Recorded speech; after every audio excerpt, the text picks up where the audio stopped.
Flex, the livest one in the section. Fit the runner, boy, you nigga, no question. You were running, motherfucker, high stepping. Hey, you never had a big enough weapon. Motherfucker, never learned your lesson. I'm an 88 pack nigga, boof. I'm an 88 pack nigga, boof. I mean, day walking, drink blood, fangs out, full moon, motherfucker, change like a hoe, nigga. I'm just a nigga from the hood, trying to stack a little cheddar for the money. Absolutely. Drew Titan, Bronx on deck. Shout out to the mighty LDBC. Pull up, because I got a treat for you guys this morning. All the way from across the pond. I'm going to skip the roll call because I want to get back in. I just want to get into this, man. Y'all know I love talking to trainers. Y'all know. Ladies and gentlemen, new to the Stronghouse, the good brother Rob Hodgins in the building. My brother, how you doing this morning? Hi, you guys. How are you doing, Drew? Good morning. How you doing yourself? I'm doing great, man. I'm blessed, man. Thank you. Thank you. And y'all show some love to Trick Nolte in the building. He'll be here soon. Y'all know when y'all see the guest in here, you know he's on the job, man. Salute to you, man. Thank you so much. Thank you so much, man. So let's just get into it, man. Let the audience know who you are, and we'll take it from there. I'm Rob Hodgins, originally from London, living in Suffolk. I'm head trainer to Fabio Wardley and many other pros based up in Ipswich, Suffolk. Excellent, man. Excellent, man. The man of the hour, y'all. The man of the hour. I see y'all coming in. Smash the like button, like and share the video. So how long have you been involved, like immersed into the sport of boxing? To be fair, I grew up in London. My dad took me to a boxing club and I never really left, really. Then I moved to Ipswich, got married, moved to Ipswich. Not fell out of love with it, but didn't get time to train. Decided I wanted to train again and realised that, okay, cool, this is hard. You know, I'm in my 30s, you know, this is a long time ago in my 30s. Can't have to train again. So I went into the coaching side and started to develop some amateur champions. ABA, which I think might be equivalent to your Golden Gloves where you guys are. Yes, Yeah, yes. the ABAs and the ABAs, and just started going from there. Just started getting like doing the amateurs and coaching people from boy to man, girl to woman in ABA tournaments and various other areas. Oh man, that's excellent. So you Yeah. I'm going to say you of course you enjoy the sport. You're how young a lad are you? I'm it looks a lot worse. I'm going to be 50 very soon. I'm going to be 50 very soon. But Oh, brother, you look great. yeah, You not look as good great, as you. We was discussing this earlier. Not as good as you. If I can look like you, then you know what I mean. It'd be good. Man, so from a coaching's perspective, man, you obviously have a great eye for talent. How did you connect with Fabio Wardley? So I first met Fab. So we do boxing in the schools, and I met Fab in the schools as a teenager. And the schools we go into are like the ones where the children have been kicked out of schools, not doing too well in schools, having a bit of trouble. And I first met him there, and I knew that he was very athletic, but he was more into his football. You call it soccer over there, but he's more into his football, soccer. And I met him, and then I just said, mate, you got to come boxing. He was so athletic.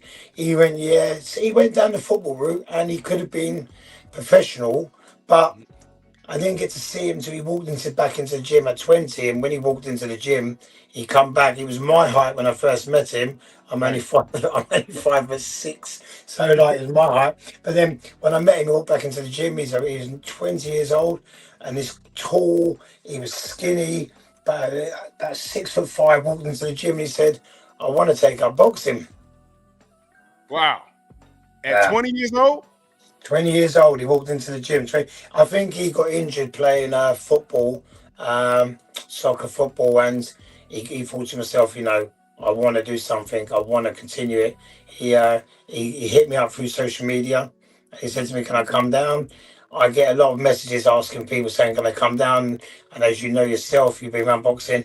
Everyone says they want to do it. You only get the 1% that want to do it. And he walked through the door. I said, "Right, I'll see you Tuesday." He walked through the door, and he was the first through the door on the Tuesday. My goodness. So take us through what it was like. So you've been with him the whole time. Whole time from day one. What was that like? Was he like a fast learner? Well, he had to be a fast learner. I mean, Jesus Christ. So we're in our gym. You know, Fab comes from the background of white collar. So the white collar, I think you look for white collar over there. It's like it's unlicensed. It's not amateur or golden gloves. It's a route people go down when they wanted to box for charity or they don't want to commit to amateur boxing. So it's the white collar route he went down. So where my gym was, we had amateur boxing and white collar boxing. So people that don't take it as serious can come in, but we all mixed together because the levels were good. So my amateurs that were competing, so he come in and he asked to train. I went, brilliant. And he pulled me to the side, very confident. He goes, "Can I spar?" I went, "No, that's not happening. As you know yourself, let's just carry on." I turn my back. I go to one ring. I look over 10 minutes with a head guard, which I don't know where he got from, and his gloves. He's in the ring sparring. I go running over. I go, "What's going on here?" What's going on? Yeah, I go, "What's going on?" So he's kind of like talked his way into it, and he sparred. And you know, he's a fast learner. I love to say that spar went well, but as you well know, it didn't go too well for him. But you know, the character of the man wanted to do it straight away.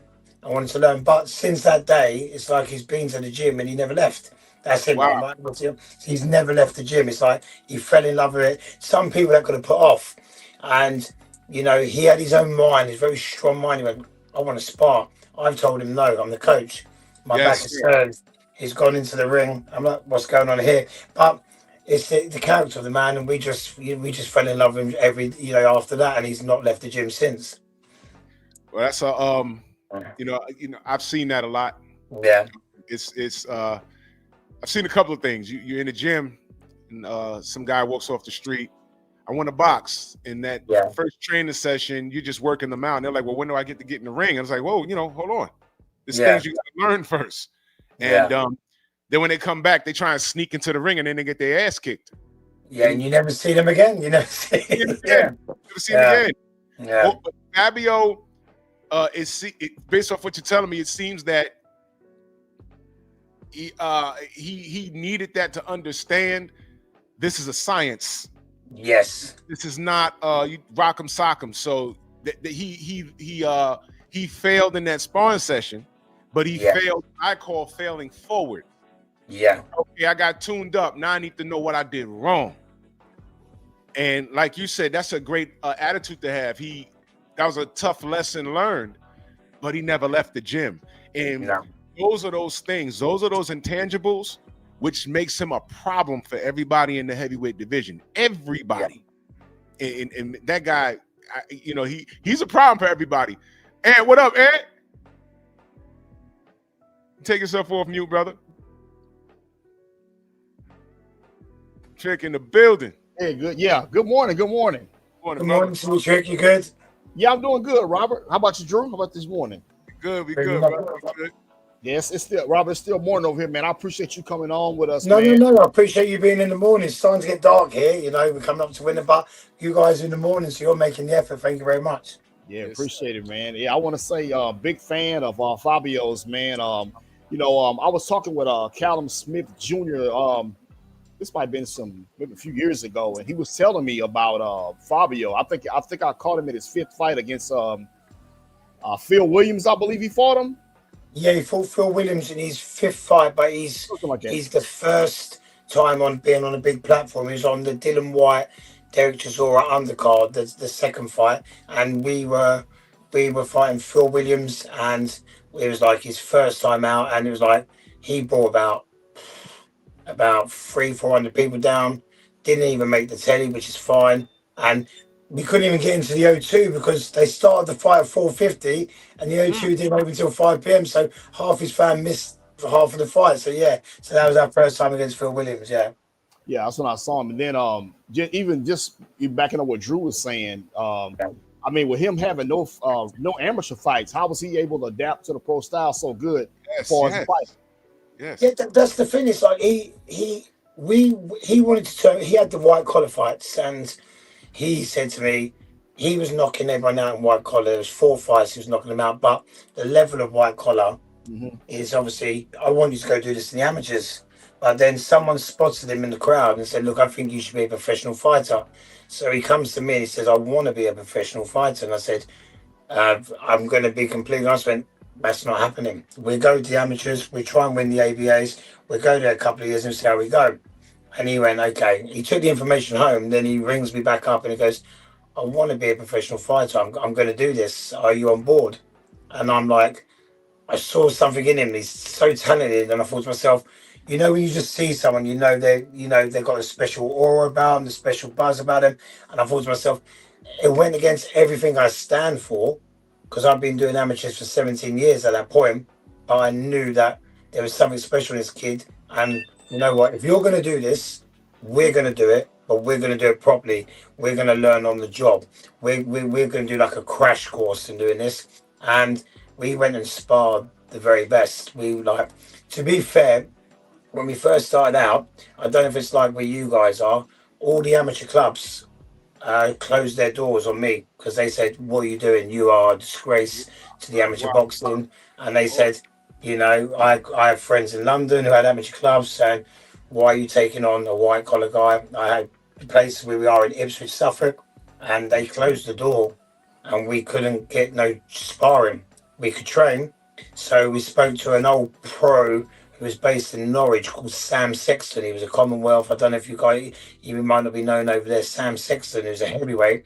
And we reached out to him and we started sparring with him, and we sparred him for 18 months non-stop, going down there 2-3 times a week, just going down there learning the trade of him before Sam started spreading the word saying this kid Fabio can actually box. Then we started going out. Derek Chisora had him in camps, Dylan White had him in camps, a boxer had him who used to box he's American guy over Brian Jennings.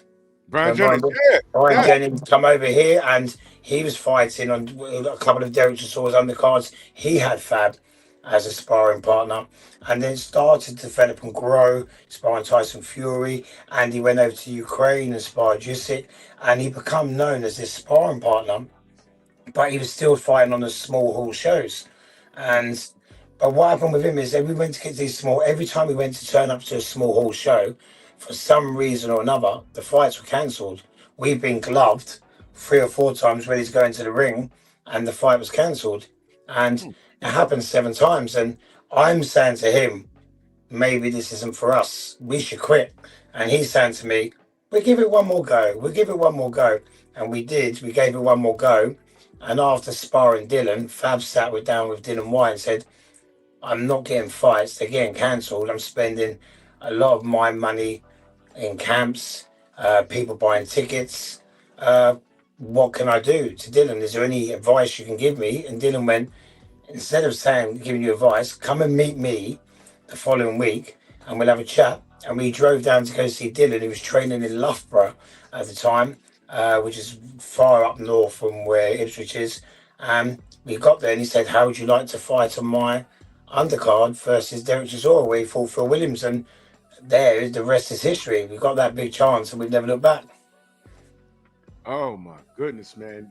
Y'all are that's what you call paying dues. Yeah, it's not like everyone. Yeah, everyone thinks he's shortcutted everything, but to go up to a show and have 7 fights cancelled for some reason or the other, opponents and turned up. Someone's doing this and that, or it was always, or the week before the fight, your opponent couldn't get here. And the small hall shows is, it just thought, oh, come on, what are we doing this? We want to make our debut. We want to do this. We want to get that. And then we finally got a couple of fights, but still the thing was happening, getting cancelled. And so we're 2 years in and not being to where we want to be. And we messaged it. So everyone thinks it was an easy ride, but it wasn't an easy ride. We were like, we had to learn the dark side of boxing, like the crap side of boxing, how dirty boxing can be. Oh Yeah, man. and at the Sure. very beginning, yeah, and that's where we, got talking to Dylan. Dylan took Fabio under his wing, and we're so grateful for Dylan. We wouldn't be where we are, but we didn't have an easy ride. We've had to find from people not wanting to spar because he's in white collar, to all these fights being cancelled, to us being, you know, blackballed from everything we wanted to do. And he just said, okay, cool. Well, we're not going to quit. Let me just get a couple more fights and we see where we are. And that's what it was. It's been very, I wanted to quit sometimes and think, okay, let's go back to the amateurs and let people see us that way. You're still only young. You're 20, 21 at the time, but it didn't work out like that. Wow. Well, do you think that maybe word got around about him being what you call a gym champion? Like, nah, he's not going around to these gyms and being a punching bag. He's actually holding his own and tuning it up. Do you think that scared the potential opponents those times that they just? Yeah, 100%. He beat Nathan Gorman for the British, but when Nathan Gorman fought Daniel, he was sparring part for Nathan Gorman. He was like, we get this kid Fabio in, he will come, he would never back down. He wasn't the type of person to spar and collect his money. If he's coming up there, you're getting work. And that's what you're getting work. That's his attitude. He's like, he's not really about the money. He's about, I want the work. I need to learn. So you think you're doing me a favor, but I'm learning from you. I'm learning from you as what I'm doing. We're helping each other out. What you're teaching me, what a camp's like, I'm learning on the job. So it's like he was investing himself. He's got a very good IQ, Fab, and he picks up a lot of stuff. And yeah, that's the way he wanted to learn on the job, being thrown into the frying pan, from that way. I want to point out to the chat. I always, when we talk about fighters, I always say respect the road that they travel. Yeah. And what you're hearing right now is you're hearing about Fabio Wardley's career in its infancy. And these are the type of fighters that we support. Clean fighters that are putting in work and very cognizant of what the business of boxing is. So they've seen enough. And I was talking to Rob behind the scenes. He knows what it is. One of the things I told Rob was, when you travel, bring your own. Watch this, Rob. Chat. What do you think I told him to bring? His own. To anywhere. I'm just going to go ahead and do this. Yeah. They know. They know. This is a scumbag business. And right now, we got Fabio Wardley, who's giving us so far everything that we want in a fighter. They need to protect themselves at all times. And we, as a support system of boxing, fuck all that. Oh, he's from another country. Fuck that. We don't do that. If you're putting in the work, I respect you. I don't care where you're from. I don't care if you're from fucking China. Right. If you're putting in the work, that's all I want. That's all I want. And right now, I think we got something with Fabio. I want people to leave their mark. They already got our brother Deontay. I ain't even gonna go there. You already know what they did. But right now, I'm looking at Fabio, and I'm like, you know something? We got another axe murderer here. We protect the axe murderers. You understand? You understand? Trent, go ahead, brother. Yeah, and listen to what Robert was saying. His career kind of reminds me a lot of Michael Grant's. Yes, sir. How you said you came up to him and he said he wanted to fight. Well, in this situation, I think Richard Steele went up to Michael Grant and asked him, "Hey, man, you need to be boxing," and it went from there. And we got a lot out of Michael Grant. I think he even said they rushed him a little too early. But what y'all doing with Fabio is great, man. Thank you. Yeah, you're doing great with him. Like I say, Callum Smith told me about him. I said, oh man, but next thing I know, bam, here it is, man. In the fights with Frazier Clark, man, those are classics, man.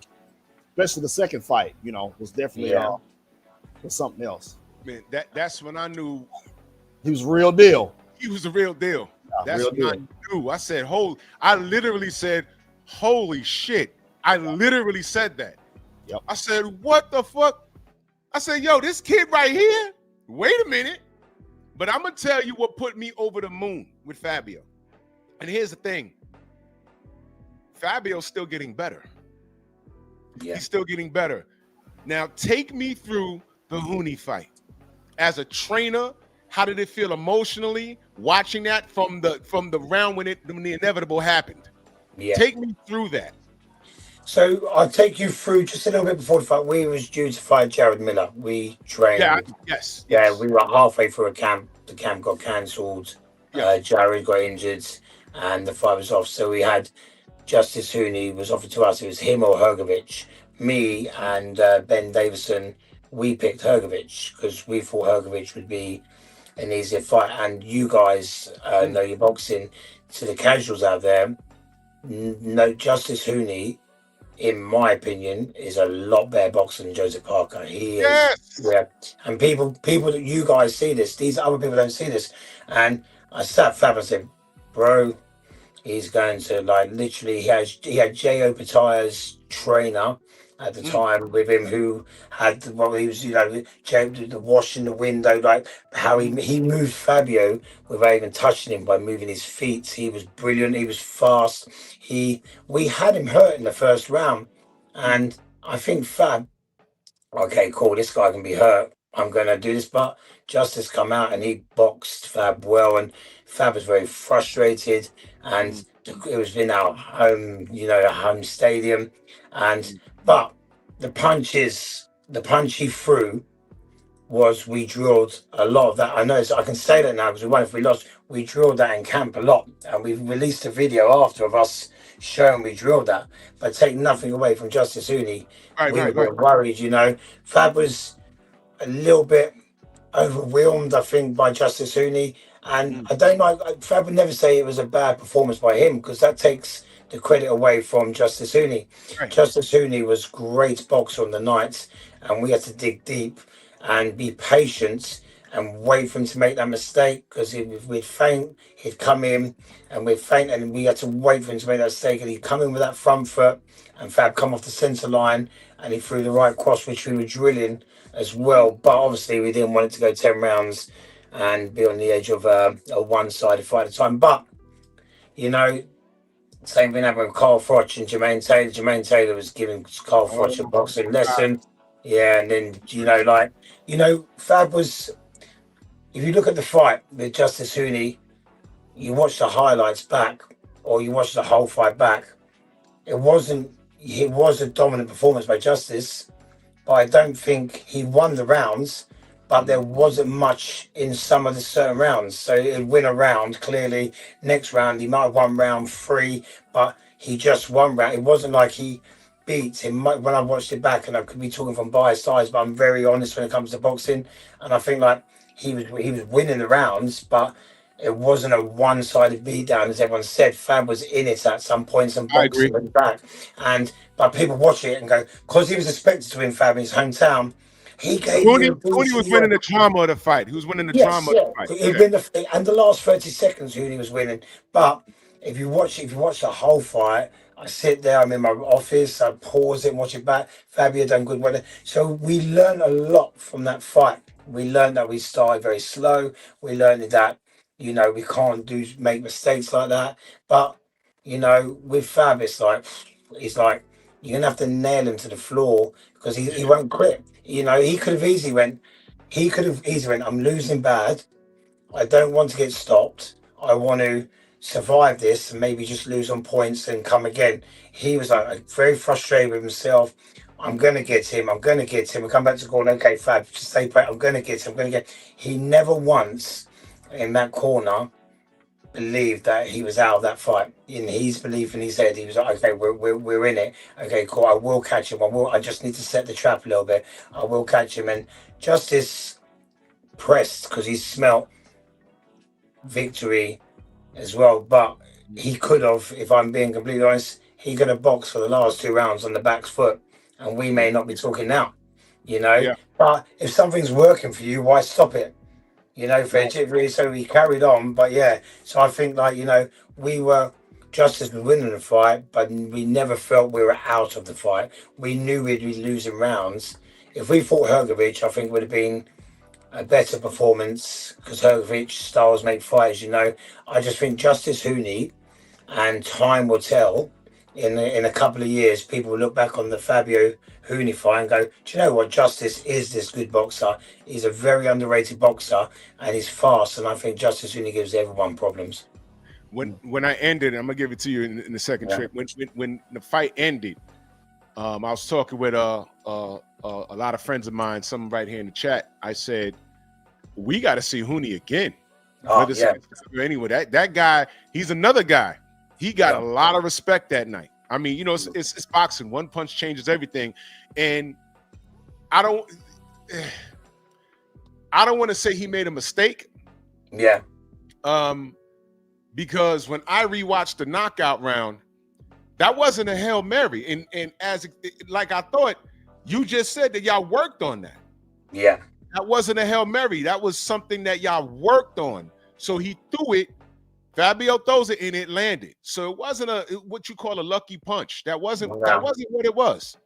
That was a well-planned punch. We worked on Justice does this thing where if you stab him or you jab off, he gallops. And when he gallops forwards, we're going to come off the center line and do the shot. And if you watch in the 7th, 8th, we tried that shot a couple of times and we missed. So, but he stuck to it. He stuck to it as well. So, thank God it come off in round 10. But he stuck to, to be under that much pressure and still stick to the plan is you have to have a very strong mind to do that. That's maturity in the fighter right there. And I was so proud at that moment. Like no shade to Hooney, but I was just proud that you can get frustrated, but he kept his composure. Yeah, he really did that. It's similar to I'm going back to Pacquiao Marquez 4. Yeah, everyone says Marquez got lucky. I said you idiots don't watch. He practiced that the whole camp on HBO. He knocked out a sparring partner the same way. Yeah, because Manny Pacquiao had a bad habit, jump, feint, and then he'll try and jump in with the left hand. Marquez fought the man 4 times. Marquez was obsessed with him. He knew him better than he knew himself. Matter of fact, there was a clip where they were in a movie theater watching their previous fights, and he told Max Kellerman, Manny does this, and when he does this, I'm going to punch over his left hand with my right hand, and I'm going to hit him. He told Manny that to his face. And that's what he did. You see, when you're a boxer, sometimes you're a creature of habit. Yeah. And what Hooney was doing, he was just used to doing. And he fell victim of his own habits. And that's okay, because that happens. But the thing is, you have to correct those mistakes as soon as you leave the ring. Every time Lennox Lewis took a bad L, he said those mistakes were corrected before I left the ring that night. Yeah. And that's why the rematches look so different. Go ahead, Trick. Yeah. Great assessment, and Robert, appreciate you, man, for being honest, man, because a lot of trainers will try to make excuses more than the fighter sometimes, Yeah. So appreciate you being honest, man, and about that situation there. I got another question too. Where's it at?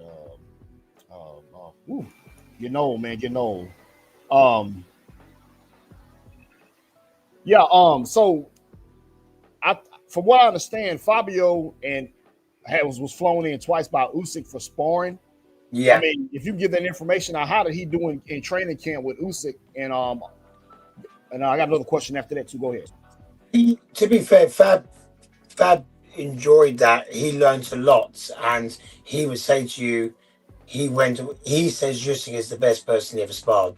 He sparred everyone, and he just said Usyk's preparation from when they wake up to he does a lot of the mind stuff he does with the lights and the mind games and sit there and analyze. He was doing 5-minute rounds. He would sit there, and they were like, everyone's analyzing boxing a lot more now than they were analyzing, I think, maybe 6-7 years ago.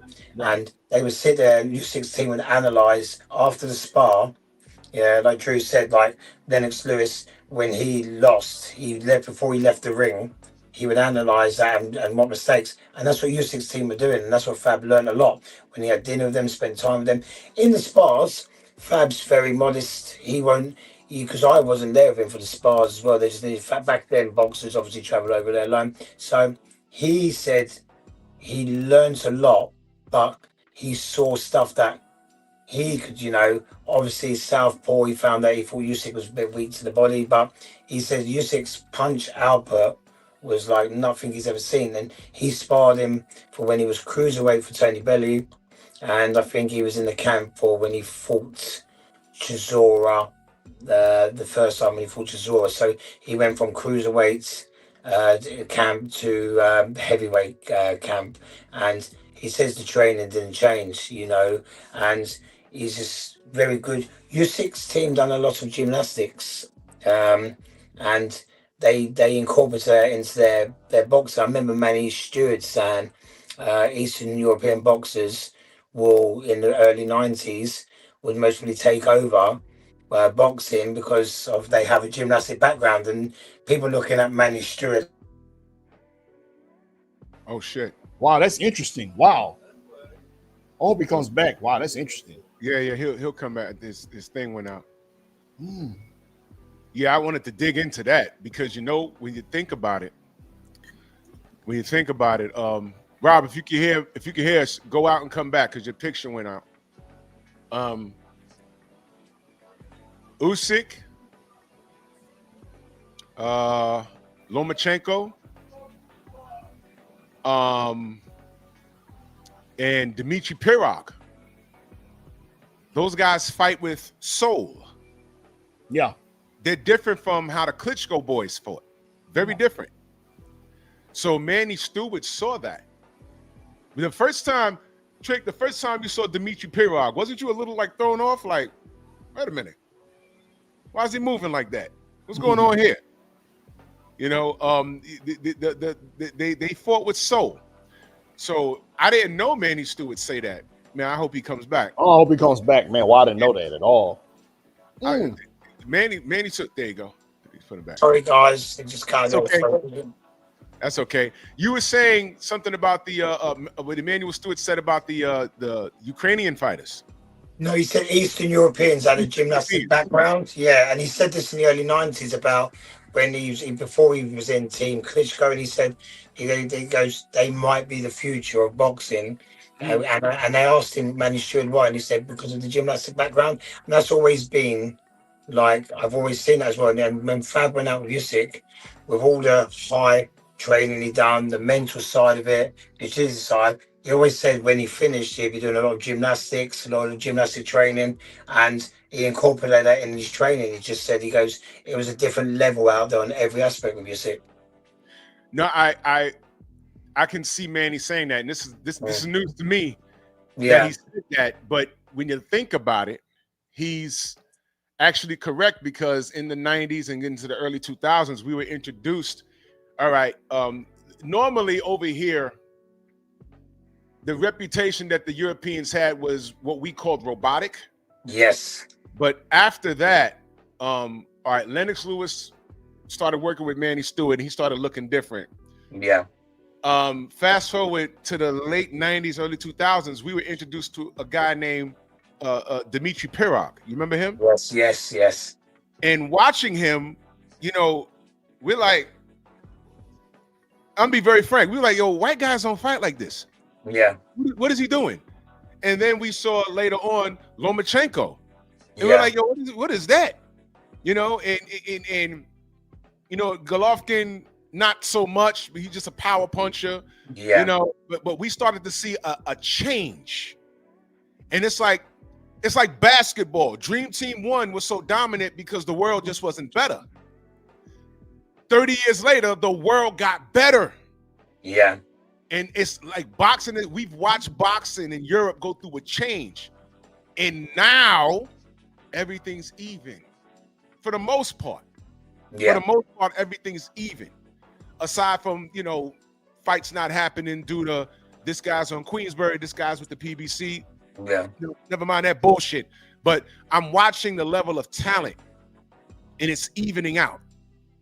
It's evening out, man. And I'm excited for it, man. I'm excited for it. The last dog that I saw, do you know Carl Froch? Like Yes, I know. Met him a few times. Carl Froch. I've done an interview with him. Fab's done a load of interviews with him. I was a fan. To be my boy back in my brother boxed with George Groves, and so when George Groves was boxing Carl Froch, I'm Team Groves. You know, what I mean, he's from the amateur club. Yeah, so yeah, but like obviously, yeah, I respect what Carl's done. You know, I'm more of a Calzaghe fan than Carl. But Carl's, if I'm looking at stars, Carl's, yeah, Carl's got the grit and determination. He's got many characteristics that Fab has. So I've got to admire it, you know? Oh, man. Two things. Yeah. Okay. To the Carl Froch thing. Nobody knew who the hell he was. Yeah. Until that, over here, until that Jermaine Taylor fight. Yeah. And my jaw dropped. And I said, this guy Froch is a fucking dog. He is a dog. Quit. What's that? He don't know what that is. Yeah. Now, he didn't win every fight, but damn it, man. You had to respect him. That was gangster what he was doing. You mentioned Joe Calzaghe. Yeah. Okay. Jeff Lacey. You know, I may have been the only person that, because we were big on Jeff Lacey over here. They were calling him the super middleweight Mike Tyson. And I'm like, okay. And then he's like, yo, I'm coming to get you, Joe. And my friends don't watch boxing like how I do. And they're like, well, who's this Joe dude? I said, listen, I don't think that's a good idea right now. Yeah. I don't think it. They'll say, man, fuck that. He gonna go over there. I said, no, listen to me. Listen. This is not a good idea. And I don't think we was like, we weren't like on high-speed internet back then. Yeah. Right. So I couldn't tell him go to YouTube and watch this guy. I couldn't tell him. I said, look, listen. I said, listen to me. No. Joe Calzaghe's different. He's gonna hit him one time in the first round, and by the time that round's over, Joe done threw 1,000 punches, and Lacey's only gonna throw like 4. They're like, huh? I said, this guy don't stop punching, man. And Joe has never fought anybody that does what Joe does. Yeah. That's what I told him. Well, don't listen to my dumb ass. They sent this boy over there, and it was fucking target practice. And I'm watching the fight like this. I'm like, see, see. And every fucking round, Jeff ends up, by the time the fight was almost over, he looked like the fucking hunchback of Notre Dame. Yeah. And I said, why did they send this boy over there to do that? He wasn't ready, man. It was look, he had a great backing. I understand. And we needed the next big thing out of America. But, you know, respectfully to Jeff, that wasn't it. He was not ready for that. And they they sent them over there, man. They sent them over there. I mean, that's poor management. And a lot of it was ego involved. Yeah. A lot of it was ego involved. And I all I could do, I just hope fighters that were coming up saw that for what it was. Yeah. All right. It was an ass whooping. Maybe if Jeff waited another 2 or 3 years, he'd have did better. Maybe. Who knows? But that wasn't the time for him to. That fight ruined him. Yes. Because he never rebounded from that. And he was still young when that happened. Yeah, he was 24, 25, wasn't he? Yeah, he wasn't even, he was nowhere near 30 yet when that happened. It fucking ruined him. It ruined him. And you know, a fighter can come back from beatings and stuff like that, but when your reputation goes away, it's rare that you can bounce back from that. And that's what frustrated me. He did a lot of that too. He did a lot of that. He did a lot of talking. He did a lot of talking. A lot of talking. And Joe was that guy. And salute to Joe. Salute to Joe Calzaghe, man. You know, he got in and out the game and undefeated at that. He's one of those guys, man. Joe Calzaghe is one of that guys. I played I still play my Fight Night Champion, and he's one of those annoying fighters to fight against on the video game. The guy don't stop punching, man. But yeah, salute to them. But I said all that to say this: I've watched the evolution of the European fighter. Yeah, I've watched it, and I must say, there's a lot of guys that I'm impressed with. I think it started with Costa Zoo. yes, when the bar got raised, when it started with Costa Zoo. Yeah, because he was knocking people out. You know? Oh yeah, I remember the Sab Judah fight. Costa Zoo was. I know Ricky Hatton fought him there. I know Ricky Hatton fought Costa Zoo, but I think I'm a Ricky fan, but he got Costa Zoo on the back end of his career. Oh yeah, Costa Zoo when he was fighting these guys, he was fast. I thought, oh, what's this guy got? He was amazing. Costa Zoo is one of my favorite boxers as well. I know his son's boxing now, but like I just think he was just, he was an amazing fighter. And I think he started it off for the Eastern European boxers coming over. He started off saying they're not very stiff and robotic. They can box, they can move, and I think I agree with you totally on that. I have a question, Rob, for you. Yeah. On this platform, what we've been doing since Drew 2018, we've been reaching out to like old school fighters, let them know we don't forget about them. And one of my favorite fighters from the Europe of UK was Lloyd Hunnigan. How is he doing? I always think about him sometimes. How's Lloyd Hunnigan? I see Lloyd at the shows, some of the small hall shows. He's still got that lovely smile. I love Lloyd Hunnigan. Yeah. But I don't get to see him much. I would like to see the big shows at the O2 or the Wembley or wherever we're on. I haven't seen him as much, but I do bump into him and see his face at the small hall shows. But yeah, I don't know him personally, but I know of him. I know everyone likes him. He's got that lovely smile still, and he comes there, still looks in good shape. But yeah, I see him so I've got a couple of small hall shows at the end of the month, and I know I'll bump into him. So if you want to pass on my regards, then that I will. Absolutely. Lloyd Hunnigan was good. Lloyd Hunnigan, I think in this era, would have been a superstar. I think, 100%. And I feel like I know you guys are purists in boxing. I think we evolve in sports, but I still think some of the old boxers, like we evolve in every sport we do, but I still think some of the old boxers can beat the new boxers now. I'm just making a like people are saying like would Joe Frazier would have lost with heavyweights now? And I'm like, okay, cool. He was 16 and a half stone, and now these heavyweights are not 19 stone. They're boxing at 16 and a half, 17 stone that can move. Joe Frazier would have been like pound for pound. He would have been a god, and stuff like Joe Frazier, stuff like this. I think Lennox boxing. I'm a Tyson Fury fan, but when we have debates over here, who would win out of Fury and Lennox, and I think Lennox beats him every day of the week and twice on Sundays. Right? Like Tyson is. I think sometimes when something's new, we forget how good something was. Yes, sir. A while ago, and I just don't think, and because of social, as you mentioned, we didn't have YouTube or social media. Now, if he's in my face all the time, Tyson Fury, how good he is, he beat this, he beat that, he beat this. Lennox's boxing IQ, and I like Tyson. I hope you don't see this and tell me off, but it's asking my truth. I think Tyson, Fury, Riddick Bowe, Evander Holyfield, Lennox Lewis, even people like Andrew Gallotta, I think they would have all been tough fights, for Tyson Fury. So I do think we evolve in boxing, but I think we had better boxers past area than we do present area as well. I don't know if you guys agree. No. We have conversations like that over here, just like that. With all the bullshit aside and everything else, we're talking about skill for skill. How would this guy match up with this guy? These new athletes are just bigger, but I even like to throw a little salt in the wound over there. I like to say, man, bring back 15 rounds. How does your favorite fighter do? If you bring back 15 rounds. Yeah, 100%. And we have a lot of, and I love the way boxing involved. We have strength conditioners, strength trainers, and a lot of stuff there. But a lot of it back and done in the 60s, 70s, and 80s was on their own.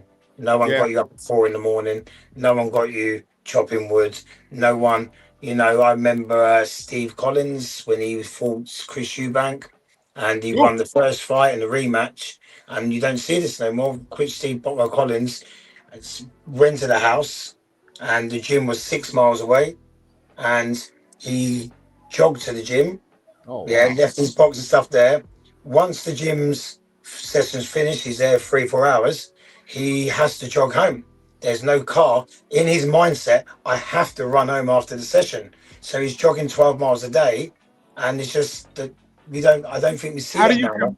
how do you compete with that? That guy's he's a rock. Yeah, so you can't like, okay, my session's finished. I just jump on the back of a bike, or can someone give me a lift back? No, he made sure that everyone left the gym before him, and he had to jog 6 miles back home. Otherwise, you're not getting home unless you're walking and it's dark, and your food's gonna get cold. You know, so you know that's what I think is when you have to do something instead of, you know, I think that's the mentality. I think the mentality of boxing post era. I don't get me wrong, we've got great boxers now, but I think that's the kind of thing I want to install in my fighters is, you know, this is what you sacrifices need to be made, you know, sacrifice needs to be made.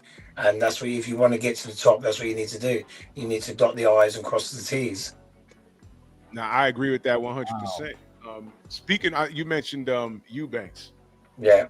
How big of a rock star is he in the UK?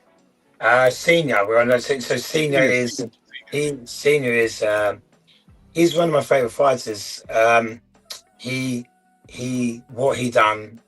I know he took that fight on. We had about 4 fights in 1 year when he had the Sky deal, but you know he beat Nigel Benn. Nigel Benn, I like Nigel Benn. I know Nigel Benn. I've met him a few times, and you know I was the Nigel Benn fan, but Chris beat him.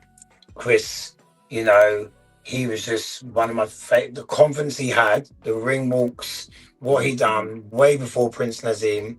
Yes. He set the trend. He learned his apprenticeship with you guys. He learned his apprenticeship over there.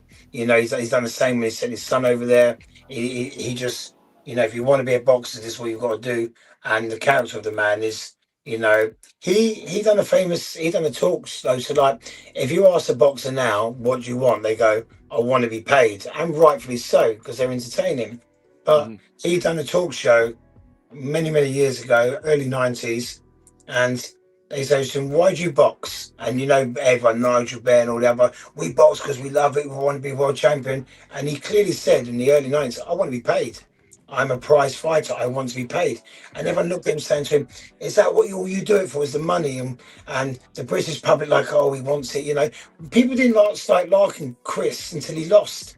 And that's what we used to do in the UK. Unless we used to like make Frank Bruno a hero when he was losing, and someone who was winning we didn't like. And it's not like that now, but I'm like, you know, we didn't like Chris Eubank until he lost, and that shouldn't be the way. We should have now we treasure him, but we should have treasured him at the time. And I think that was a poor thing to see. Oh wow, that sounds very similar. Yeah. To what we deal with. Trick, what does that sound like? It sounds like what we say about a lot of our fighters over here fighting today. Deontay Wilder, our other brother. I'm also close to DHP, Devin Haney, close with his dad. They don't appreciate these guys until they're gone. They're gone. Yeah, we don't live in the moment. Yeah, we don't appreciate until they're gone. Yeah, you know, I had to tell these young cats. I said, listen, you celebrate Ali. Y'all don't know when my parents had to tell me, like, look, when Ali was active and he had all his marbles, a lot of people didn't like him. Yeah, they did. They had to learn that, you know. So that's like strange to hear that they felt that about, you know, about Chris Eubanks, man. That's yeah, and then he lost, and then they started being, you know, they like Chris and that as well. You shouldn't have to like someone till they've lost. You know, he done things his way. He set the tone for British boxing in how like everyone's doing ring walks now. Everyone's doing this and that. Prince Nazim. Yep. Was very fun. I loved watching Prince Nazim because he's so unorthodox, and how he, you know, until he fought Barrera, but I loved watching him box as well. But he started that showboat, flamboyant. He Yeah. was very, unique in what he done. And I I was think, there that night when he fought Kevin Kelly right here in New York. I was no way. I stayed up late to watch that. Yeah, what a fight. And I remember because he fought Kevin Kelly come over here and Chris Eubank fought Tom Bom Bom Johnson before. Was it Tom Bom Bom Johnson? Tom Bom Bom Johnson, American. Yeah, Tom. Featherweight, yeah. Tom Boom Boom Yeah. Johnson out of Detroit. Yeah, of Detroit. And Eubank, Eubank, Prince Azim beat him. Mhm. And Kevin Kelly and him done the interview where they were hugging each other and they were going, and Prince Azim was saying, "What round do I knock you out in?" And Kevin Kelly's going, "I'm going to smoke your boots." And they were like, it was friendly, but it was good gestures back and forth. And that fight over here was on like pay-per-view. Like I remember everyone just standing up to about 4 a.m. to watch it, and it was just amazing, electric. It was only 4 rounds, I think it lasted, wasn't it? 4 rounds. Something Yeah, like it that. Yeah, I know. Yeah, and he's It was watching that. exciting. It was exciting. Yeah, very exciting. Yeah. Let me show y'all something real quick. Yeah, go ahead. Go ahead. If y'all can see this, Yeah, that's Kevin Kelly. Right? Yep. Is Yep. that Kevin Kelly? Good. Yeah. met him out in Vegas. Yeah. Oh, That's brilliant. him. Yep. How's he doing? How's he doing? Is he good? He's doing great. He lives in Vegas. I think he does timeshares out there, but he makes good money out there. He's doing very, very good. I'm glad I'm glad he's got money and he's living his best life because He's doing good. I remember sitting down. It took Nas 20 minutes to get to the damn ring. Oh man, yeah. It was funny as hell. Yeah. We were like, what is going on there? I said, he's dancing behind the screen. Give him a minute. He gonna get here. It was funny as hell, man. Oh my God, that was funny. That was funny. But Nas, very awkward style. Yeah. He's fun to watch. He had a awkward skill set, but when he caught you clean, it was lights out, man. It was like Manny Stewart said that his punch was so. Manny Stewart, I know you worked with him towards the back end of his career, and he had that Cuban coach as well. And I think sometimes as well is like, no matter how good the coach is, if you've learned. So Brendan Ingle was his trainer, and he left Nas, but you rarely see this now. Is he took Brendan Ingle from the Sheffield gym, took Harold Graham. Do you remember Harold Graham? Harold Graham, yeah. Harold Graham, Johnny Nelson, of course. Ryan Rhodes, Kid Galahad, Prince Nazim. They all started as boys. So they started as amateurs, as boys, and he molded them into men and into champions. And they didn't just a lot of trainers now inherit fighters. It's like giving me a good car, I'm going to maintain that car. And that's what a lot of trainers do now. That you don't see this over here who's taken a guy from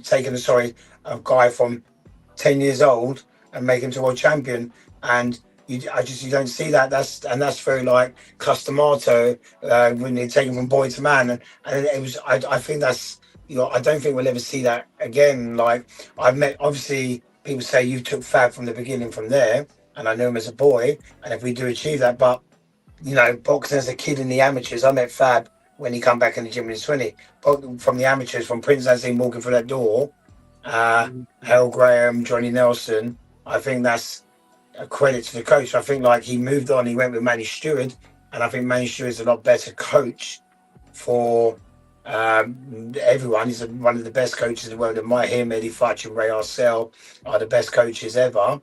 But he wasn't the right fit for Prince Azim because Prince Azim grew up learning the style from this man from 9-10 years old. So you know what I mean? Sometimes, and I think that's like you'll never see that again. And that's why I think Brendan Ingle was one of the all-time greats. A coach and a fighter relationship, sort of like a father son, or sometimes a big brother or uncle, whatever. I think the chemistry is that much more better when y'all have that connection. Yeah, it's not fit. You could have the best coach in the world, but it may not fit. It may not work. It may not fit. It's got to fit. There's got to be some chemistry. There's got to be, some people say you can't be too attached to your fighters, and I disagree. If we're not breathing the same air and we're not on the same wavelength, you know, and I can't be honest with you and say you can't do. Yeah, it's. I don't think, you know, I don't want to treat them as a possession. I want to be. We need to be close. We need to, like. If I'm going to trust you, you're going to trust me. I'll have your best interests at heart. You're going to have my best interests at heart, and that chemistry you have.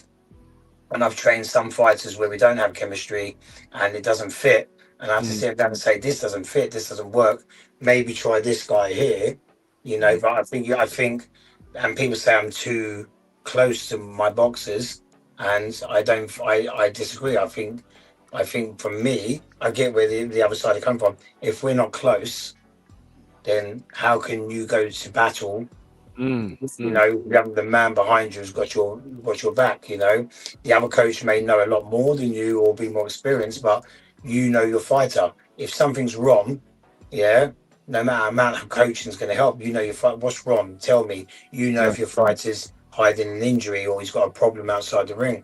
And I think being a coach works inside the ring and outside the ring.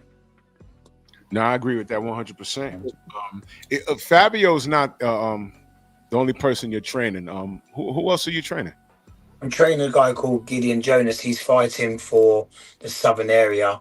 It's like a local title here. He fought on Fab's undercard against a guy called Sam Gilly at Portman Road. Fabio manages this new guy called Isaiah Hamilton.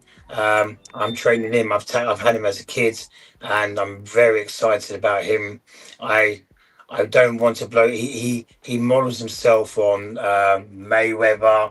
He models himself on, you know, he's very good, and Fabs took a very interest in him. So we've got him. I train a female boxer called Isiani. I co-train a guy called Jack Williams with his brother Jordan Williams.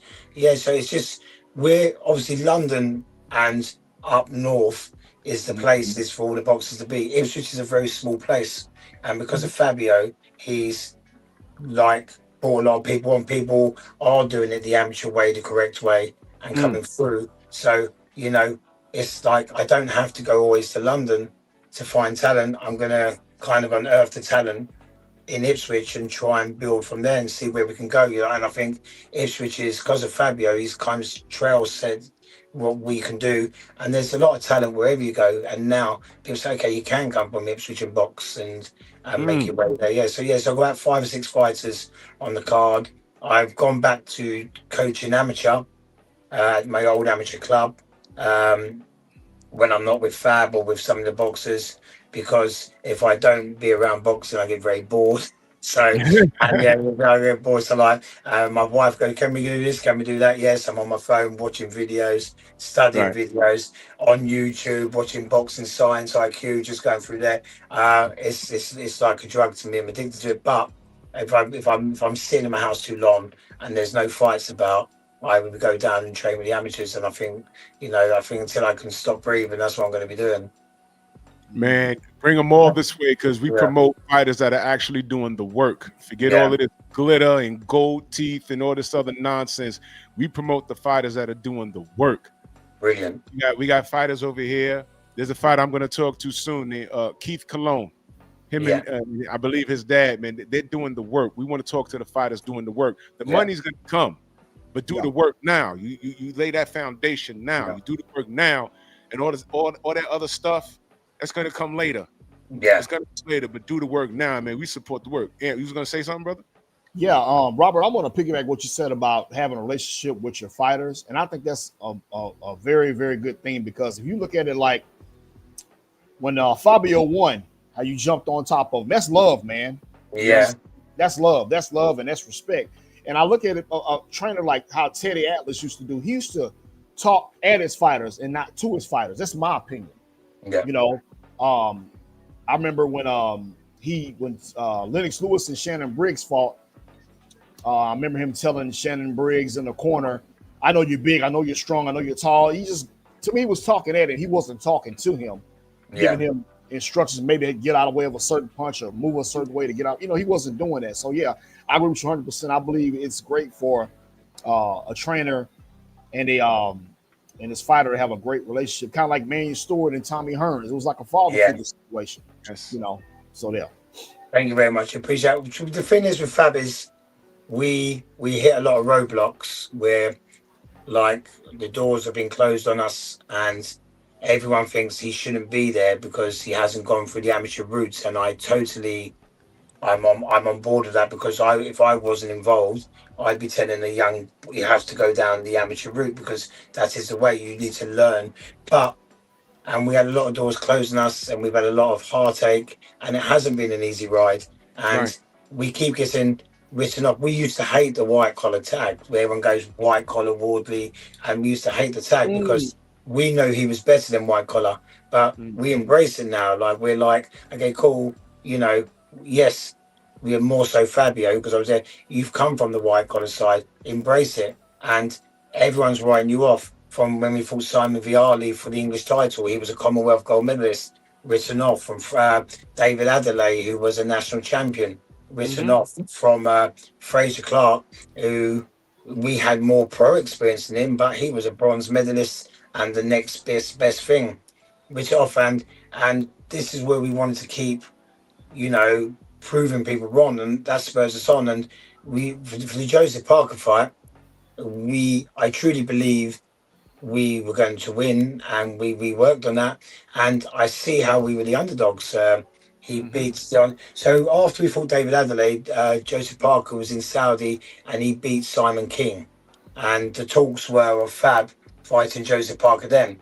And I'm glad that didn't happen because it wasn't a big fight back then. But then Joseph Parker went on an incredible run. He beat Deontay Wilder, he beats Zhang, and he beats Martin Piccoli. I know he took on 36 hours notice. And I think if he fought Deontay Wilder 2 years previous, I think we wouldn't be here now. If he fought with Zhang's punch output is the only one who's got a lower punch output than Zhang, who throws 16 punches around, is Gervonta Davis, believe it or not. Yeah, I read that somewhere. Gervonta Davis. So we knew, and then he fought Piccoli, who took on 36. So to the casuals, they're three great boxers. Zhang was beating everyone. Wilder's an all-time great, and Martin Piccoli was the voided man because I think he fought. Is it Jared Miller? He fought Jared Miller, didn't he? Was it Jared Miller? Your guys, Jared Miller, was it? Gerald Miller. Gerald Miller, yeah. And he beats. Is it? Yeah, he beats him over in America, and I get that, but we looked at that, and I'm like, we were massive underdogs. We were not favourites with the betting, and I'm looking at Joseph with the team, with Ben and Lee. Ben's looking at it, and Lee Wiley's looking at it, and we're saying, okay, this is a 50-50 fight. We believe there's more 60-40 in our favour. Why let them carry on and do this? And Fab would say to you, and you guys know because you know your boxing, the Justice Hooney, in our eyes, was a tougher task than the Joseph Parker. No disrespect to Joseph Parker, but Joseph Parker didn't have to fight Fabio, and we're grateful for that. And because he could have sat, waited, and fought Usyk, but we believed we wouldn't have took the fight. Fab would take we as a team. Fab would take anyone. He's that way. He's inclined, but we wouldn't have took the fight if we didn't think we could beat Joseph Parker. And for 2 years, that's the fight we wanted. We saw flaws. I think he's improved massively under Andy Lee, and but I think that's the fight we took. And what's good, YouTube? It's your boy Blue Blood Sports TV, and I'm back at y'all. So that's what we wanted to do. We wanted to prove that he's number 2, we were number 5. If we beat him, we go to number 2, and we were meant to be a stepping stone for Joseph Parker, a warm-up fight, but we didn't see that from our camp. So we kept quiet. We carried on. We trained, in the background. We didn't mouth off as much. Fab's not really a big talker. He's a good talker, but he doesn't like to get into the back and forth. And we just thought, okay, we're there. We get there, and that's why letting out. It was a very hard camp. He had a baby just after the Portman Road, and we were straight back into camp. He spent a lot of time away from his newborn baby, so we just it was just letting all out that emotion on the night because we spent a lot of time away training. said, after the outstanding win with, with against Parker, because that was an outstanding win. Yeah. Fabio calls out Usyk, and of course, everyone's saying, you know, how dare he? He's not ready. I think he is. Yeah. But as a coach, do you take one more fight, two more fights, and then go for Usyk, or do you go straight for the gusto? I think even as a coach, if I wanted 2 more fights, I think Fab says he's earned the right to fight Usyk. He's jumped above Caviel, and that's the fight he wants. And I think Fab's got a lot more dog in him than Daniel Dubois. Daniel Dubois fought Usyk, and fair play to Usyk. He beat Daniel twice, AJ twice, and Fury twice. But they bring different things to their games. But I don't think we've never faced anyone like Usyk who will constantly be touching, and catching your shots for the whole. Sham it. You probably got a phone call. Oh, there you go. So yeah, am I back? Can you still hear me, guys? Sorry about that. Yes, it's okay. It's okay. Yeah, and we think that we haven't fought anyone like Usyk, but Usyk hasn't fought anyone like Fab. So, but y'all sparred though, Fabio knows some things. Yeah, so yeah, we sparred, and that was 8 years ago. But we've developed since then, and he's definitely developed. But the Fab's unorthodox style, he's not fought anyone like Fab. So we're in a no-lose situation. What everyone again, like Joe Sparrow, expects us to lose. But what if we do win? What if we do upset, you know, the apple cart, and Fabio becomes undisputed? And that would be the last time Britain had an undisputed champion. Is what we've been mentioning earlier on, was Lennox Lewis. So that's since 19. So we haven't had a British undisputed champion. So, you know, we've got everything to gain and nothing to lose. Let me give you some words of encouragement. Yeah. A couple of years ago, Deontay Wilder was in Brooklyn. He fought Robert Hodgins. Yeah. We were all there. We were all there, and knocked him out in the first round. Yeah. What people don't know, and I've said this a bunch of times, Alexander, the Ukraine was going through their issues with Russia. Usyk was coming back to the States. He was supposed to come to Brooklyn to meet up with Deontay or do a stand down or whatever they were going to do. So I was excited because, oh man, I get to meet Alexander Usyk. And he didn't show up. He stopped short in California. I said, well, that's strange. I see a video sometime later, and they were asked, Alexander, what about Deontay Wilder? And he said, no. So then he said, well, why not?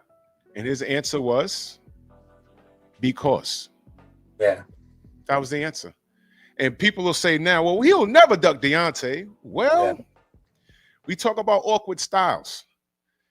Deontay, they say he throws wide punches and he's windmill and everything, but I don't see that. I see him being very awkward.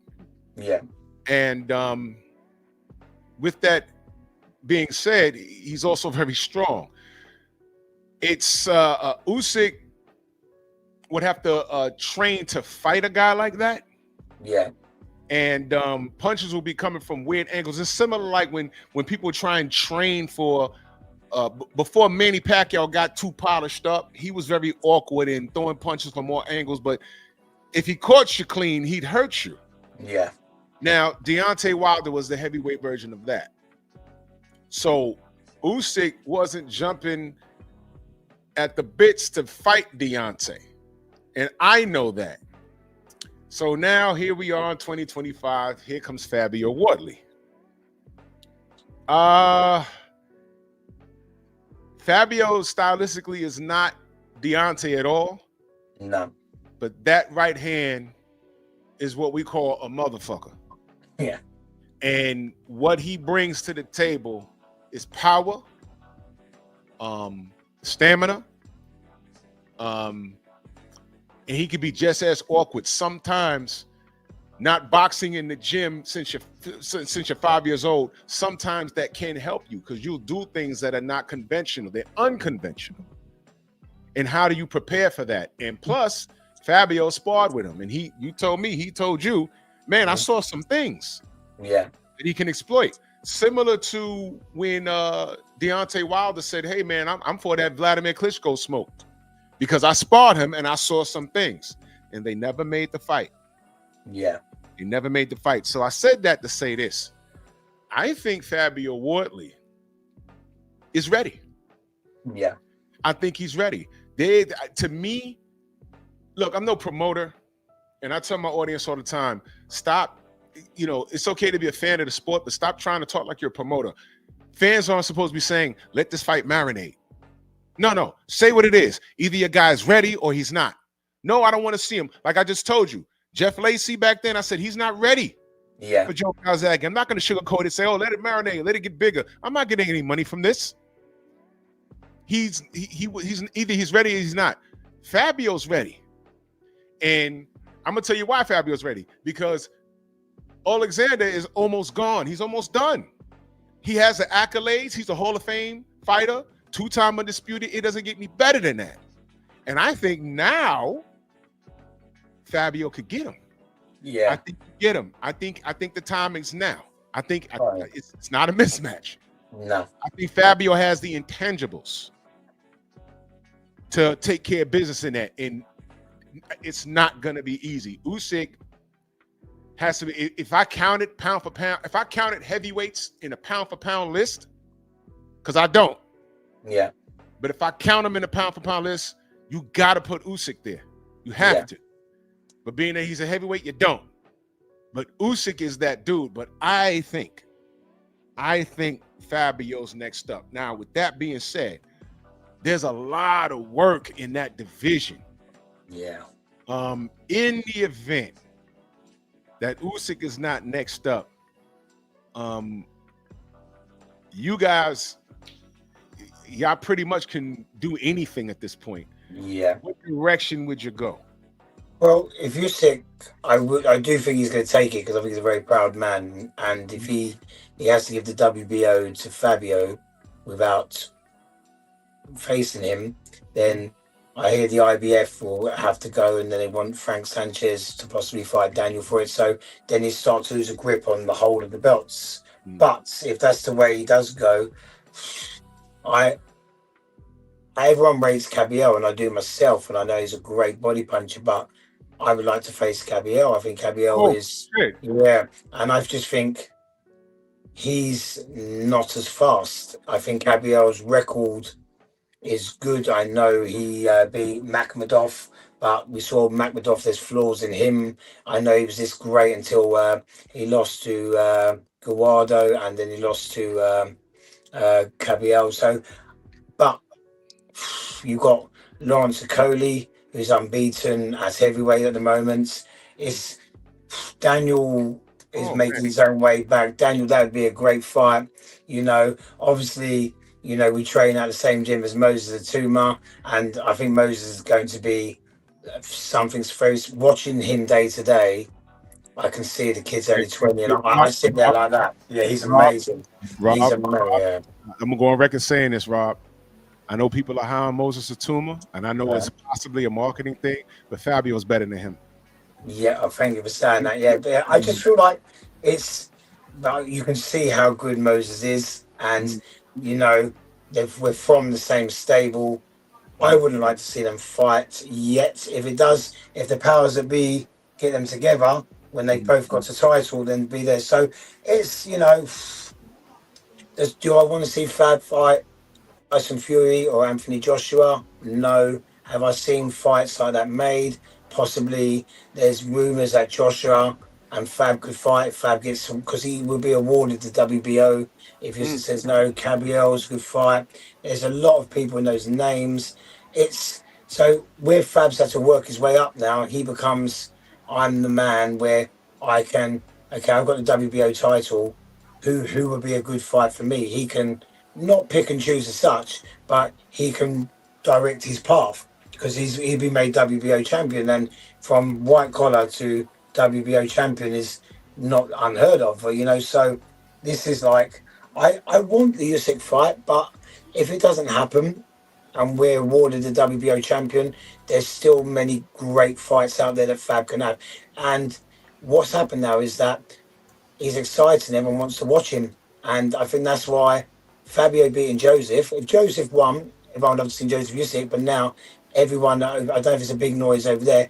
Everyone wants to see the exciting Fabio versus the all-time great Alexander Usyk. So we're in a position now that if it doesn't happen with Usyk, we can fight anyone in the top five, and we're happy with that. But if I was to pick, my personal pick is I know Cabio's got a fight in January, and if Fab's awarded the WBO, wouldn't it be a good fight? Cabio undefeated, Fab undefeated. I think that'd be, and I see a lot of flaws in Cabio. I think he's a great talent, but I think that's if I had to pick. If Usyk was no, Cabio would be my next choice.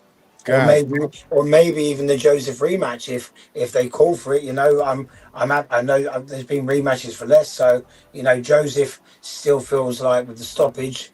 So you know he hasn't complained, but I get where they're coming from. You know, there could be maybe Joseph gets his shot at Fabio when he's awarded the WBO. So yeah, we're in the mix.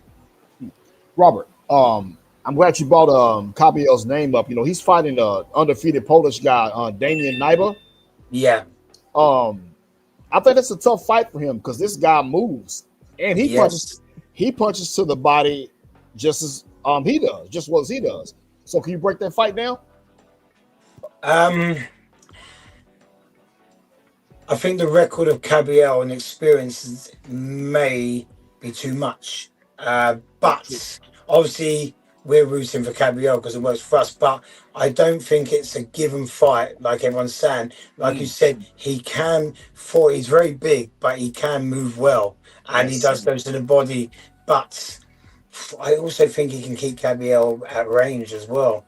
I don't know. How do you think that? How do you look at that? What do you think when you've seen him? Wow. I think Cabio will win the fight. Yeah. But it's going to be tough. It kind of looks like when I look at Nyba, it looks like Vladimir Klitschko's dad and Vasily Lomachenko's mom had a baby together. yeah, it does. Yeah. When I look at him, you know, he's got Lomachenko's feet. He's got Vladimir's, not his punching power, but I say it's more of his punch placement with the right hand. So I think it's going to be a tough fight, man. But I think Cabio will probably pull it out and give him his first loss. You know? Yeah, but it's potential banana skin, and I think it's too early.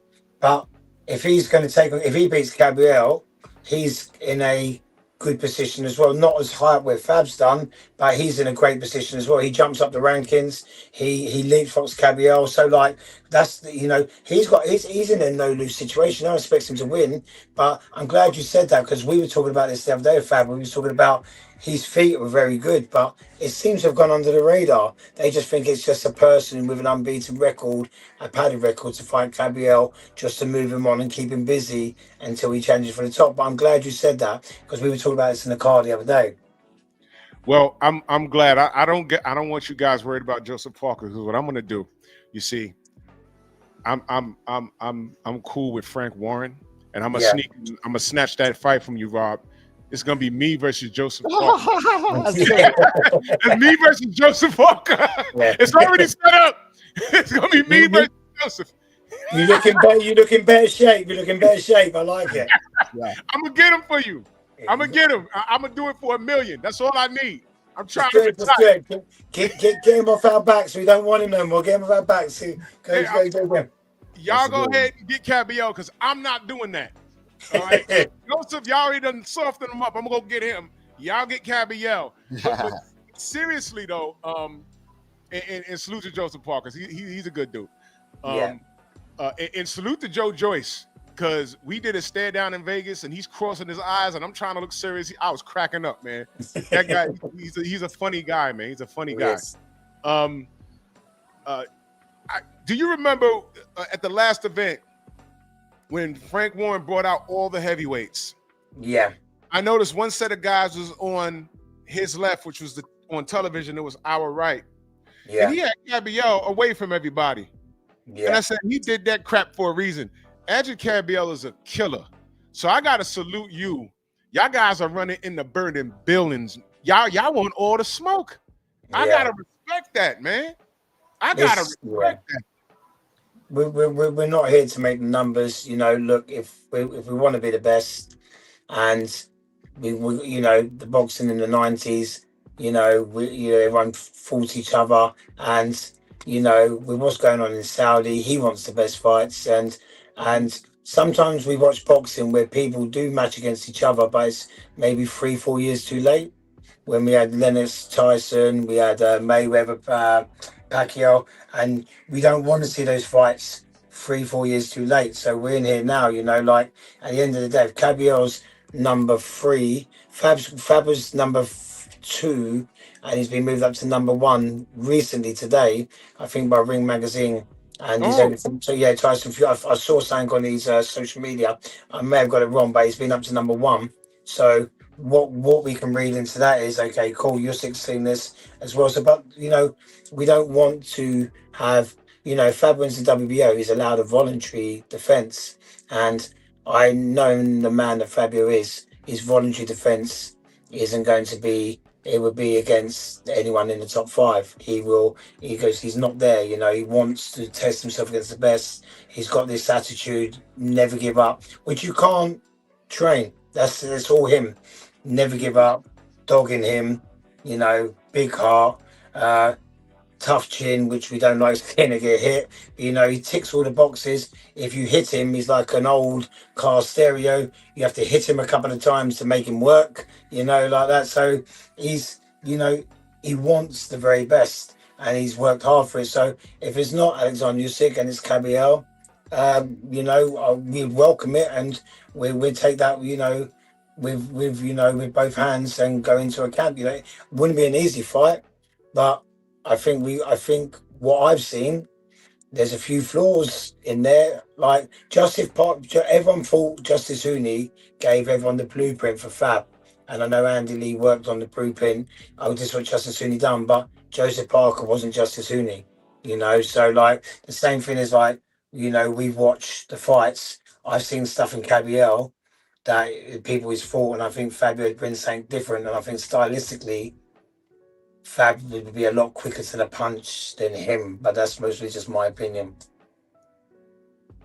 Man, I have no, I'm over the moon with you guys. Yeah. Your mindset, ladies and gentlemen, this is everything we say we want in the camp, in the fighter. Yes. I mean, the effort, you know what I'm saying? Everything that you say you guys want to do. And you know what?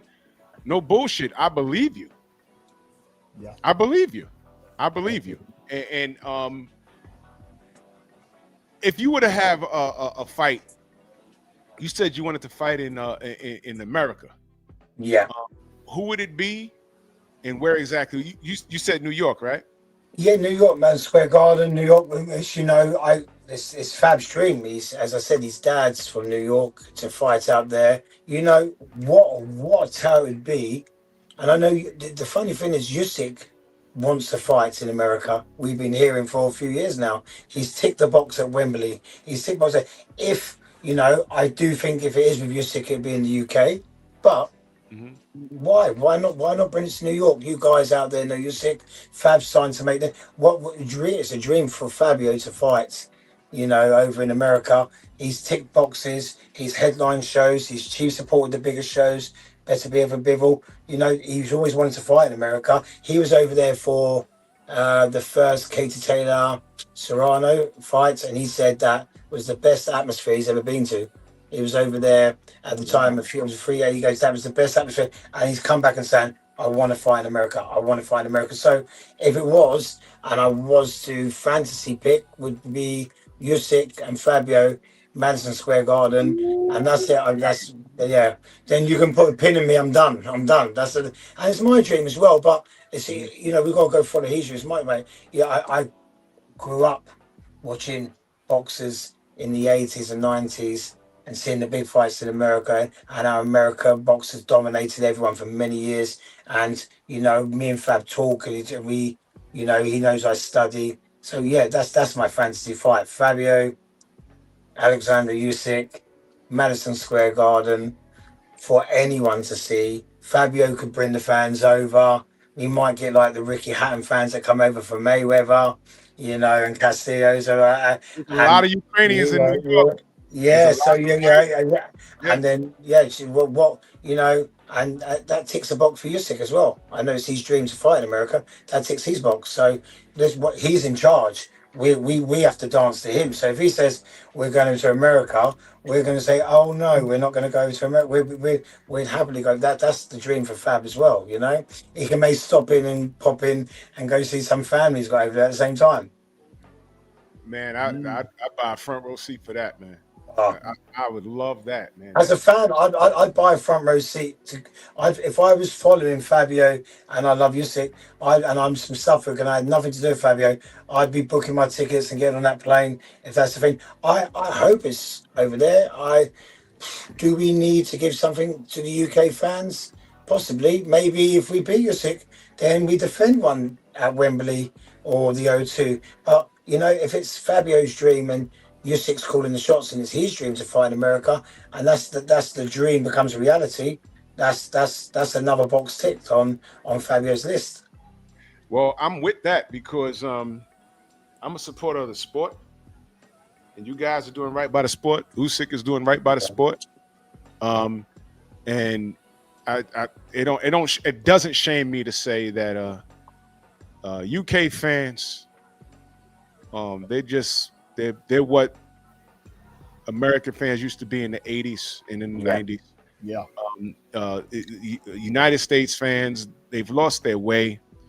Them being fans are more like equivalent to being fans of rappers, which annoys the hell out of me. They're fans of fighters. They're not fans of the sport. And it's tainted the sport, which is why a lot of these guys aren't fighting each other today. It's disgusting. And I talk about it every day. And I really go in on that, man. I'm really disgusted with American fight fans. It's not everybody, but I will say it's a majority. It's certain fan bases, Drew. In my opinion. No, you're right. That's what I mean. Those fan bases, like Certain fan bases. a fighter will have a fan base that goddamn like the Taliban. Oh man, yo. I mean, it's that. Rob, do you know I get death threats from? No way. Really? I'm Yes, serious. No From way. fighters, fans. Oh, I know who you are. I'm gonna kill you. I'm like, okay. You haven't left your block all your life, but you're gonna get on a plane, come from wherever you're from to fly over here. Good luck. It's not gonna work out for you. But I mean, these are the people. I'm talking boxing, and they're talking about Tank Davis or whoever. It's ridiculous. While they're talking about clothes and braided hair and grease and tattoos, Fabio Wardley is knocking over trees and trying to cement his place in history. These are the conversations I want to have. Adric Cabiel is a killer. Yeah. Killer. And you guys are saying, yo, if it don't work out with Usyk, we want that guy. Yeah. See, this is what I want to talk about. I don't want to talk about tattoos and braids. I don't want to do that. That's ridiculous. American fans and everybody else. And we've lost our way. So when cats come to the Stronghouse, we talk boxing. Everybody else like a clown. This is ridiculous. So I'm very high on Fabio Wardley. And before we let you go, good brother, we got a fight coming up tonight, and we got some fights coming up in a couple of weeks. I want your opinion on those. Yeah. We got Ortiz versus Lubin tonight. Who do you have and why? Ortiz. I just got a feeling with Ortiz. I just think he's a little bit avoided. I think. Who would you guys pick as well? Have you got Ortiz for that one?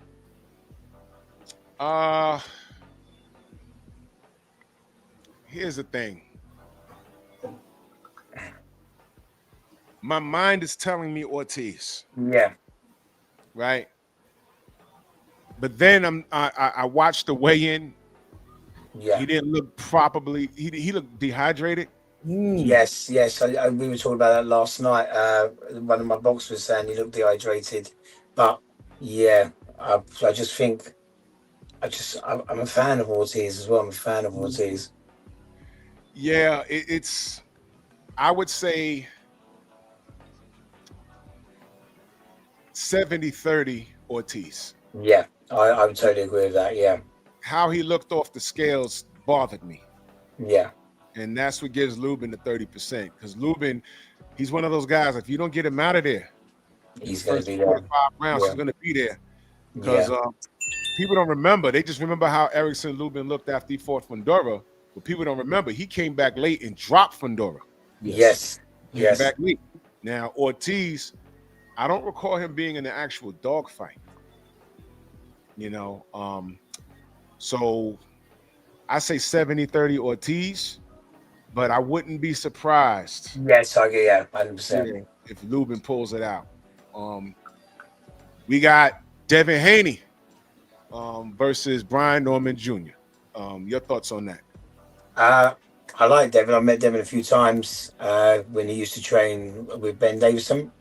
Yep. Yeah, I think Devin, I like him.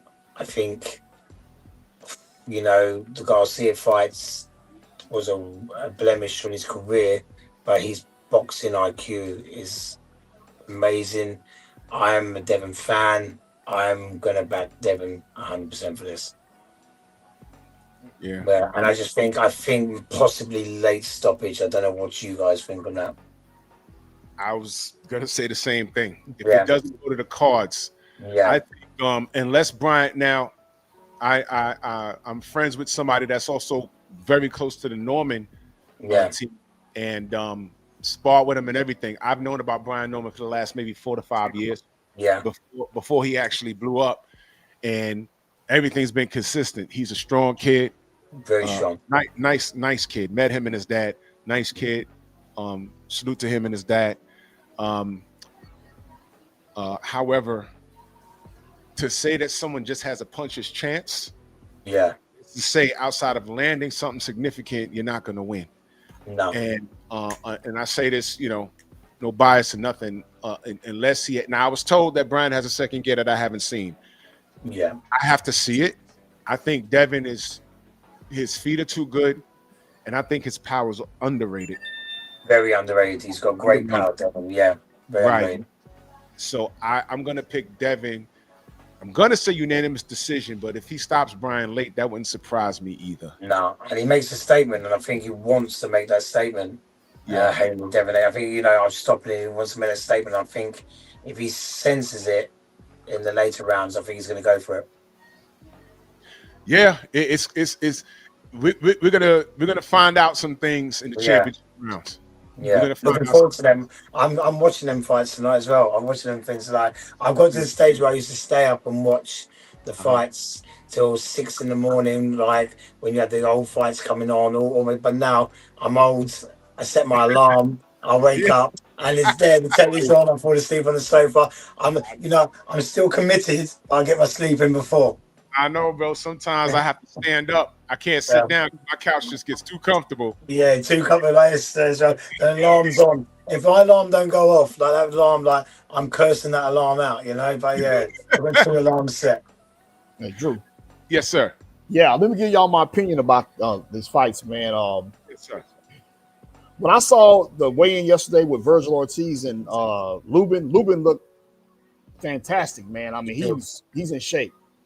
But not so much the dehydration to me with Virgil Ortiz. He didn't like he wanted to be there. You fighting at home. I'll be right back. Yeah. Keep talking. I'll be right back. Yeah, you're fighting at home, man. You're supposed to be enthusiastic, man. To me, he just didn't seem like maybe that's just his demeanor. I don't know. But also, too, I don't like homecoming fights. You know, those are tough, man, because I always think about Evander Holyfield and Bert Cooper. You know, when they fought in Atlanta it was a long time ago, man, he almost knocked Holyfield out. He did, but I remember, yes. Yeah, so, you know, them hometown fights, man. Tommy Morrison fought Michael Bent. And Michael Bent stopped him in the first round. And they told Tommy Morrison, hey, don't take that fight, man, because Michael Bent beat him up in sparring. We've talked to Michael Bent, you know. And Michael Bent beat him up in sparring quite a few times, and he took the fight, and he lost that $8 million payday with Lennox Lewis. You know, so Brian Norman and Devin Haney, man, golly, man, I like both fighters. I like both fathers, man. And I was kind of like, well, if it ends in a knockout, I'll say it would be Brian Norman. If it goes to decision, it could be Devin. But at the same time, Devin probably could stop him late, like Drew was saying, you know. Yeah. And then also I look at it too. It's like, I hate to say it, but I hope these guys are not listening to us YouTubers and just fans talk about what they need to do and what they don't need to do. Like I see Brian Norman working on his footwork. I mean, why you working on your footwork for this fight? You know what I'm saying? I also look at it like Devin has look like he's hitting the pads. It sounds like he's a little bit more thud to them pads when he's hitting them. He's working on his power. You know what I'm saying? And it's like, I don't want it to be a boring fight because they both working on something in the ring in training. You see what I'm saying? But oh man, but I'm gonna go with Devin, man. I think good boxing IQ, and I love both fighters, man. Love both fathers, man. I think I'm gonna go with Devin by decision. I think that's the that's Yeah. you know, we could go expect watching a boxing match and a fight could break out. Can you imagine if this thing turns into Foreman Lyle? Oh man, man, I think I'd faint. Yeah, I faint watching that. I'm like, what are they doing? What are they doing? I just passed out. One more. Oh my gosh, we didn't. Anthony Yard versus David Benavidez. Oh yeah. Oh, who we got? Oh man, let me say this. I'm gonna give it straight to you, Rob. Though, but when they had the presser here, they were here. I met Tunde and I met Yard. Yeah. Let me tell you something. Yard ain't fucking around. He's not fucking around. He's more natural at that weight. He looked light. He wasn't moved by nothing. He wasn't caught up in the moment. The New York lights, he didn't give a fuck about none of that. I'm going to say this, and it's unpopular. Do not be surprised if Yard beats him easily. Do not be surprised. And I fucks with David Benavidez. Y'all know that. Do not be surprised if Anthony Yard goes in there and hurts this dude bad. Do not be surprised. Yard is tough. He's battle-tested. The fights that he did, look who he lost to. I mean, come on. It was Artur Beterbiev. I mean, come on. But he was in that fight, and he hurt him too. Yeah. Do not be surprised. Now, I'm going to say this. If Benavidez goes in there and smokes Yard and makes it look easy, then he's a killer on another level. Yeah. But do I see him doing it? He got to show me. Yeah. Yard ain't bullshitting, man. Rob, your thoughts? And the UK, so for a lot of my friends, a lot of the people I know in the boxing, Benavidez, I'm with you, Drew. I think Yard. It's now or never for Yard. It's now or never. He looks serious. I know Tunde, great coach. Stars make fight. And I notice when this goes out, people are going to be ringing him up after the game. Do you know what, Rob? You're talking rubbish. So you take down. But I've gone with Yard. I put money on Yard. Yeah. Wow. Yeah, I put money on Yard. I've got a bet with Fab. Fab bet Benavidez. I bet Yard. So we've got a bet between us. So I think, Yard, his last fight when he fought Arthur Linden, it was a very underrated fight for last weekend. It was, that was good for Yard. That was like to get back into it. And I just think you're just going to see Yard on a different level. Can he win on points? Yes. Do I see him, if he's going to win, will it be by stoppage? Most probably. That's what I'm going for. But I know I'm going to get a lot of backlash for this, but I'm going for Yard. Yard by stoppage? By stoppage mid-rounds. Oh, snap. Yeah. But I get a lot of bets on at the moment. I bet David Adelaide to beat Hergovich. I bet on, and this is where you might hang up on me now, guys. I bet on Daniel to beat Usyk. And I don't know why. I lost the. Listen. No. I was riding with Daniel because I thought his resurgence. Yeah. I thought he learned from his mistakes, and when I learned what he did before the fight, it really broke my heart because I thought that they knew better than that. Yeah. So with Daniel, confidence is a massive thing in boxing, and being on a roll, and like Daniel lost to Usyk. He lost to Joyce. He come on this run where he fought Jared Miller. And boom, he done that. Then he fought Hrgovic, and everyone said Hrgovic was going to beat him. He beat him, and then he fought AJ, and we were in training camp with AJ, and we never expected that. And I would put my house on AJ for that fight, and he come out. He fought like he wasn't getting paid. He fought like I'm just here to, you know what he did. He fought like he, you know, and he was brilliant. So Daniel had that confidence, and I bet on him. And I was like, fabulous him. I'm stupid and I shouldn't be betting. Just stick to boxing, train, and don't bet. And I said, no, I go, put your money where your mouth is, and I did. So obviously, I'm losing money betting on these things like this. But I think Yard has got this. I'm due a win, but I think Yard's he's confident silently, and I think that makes him very dangerous. If Yard loses, there is still some good domestic fights. But where does he go? This is his third shot at a world title, I believe, isn't it? Is it first shot? Yes. I think it is.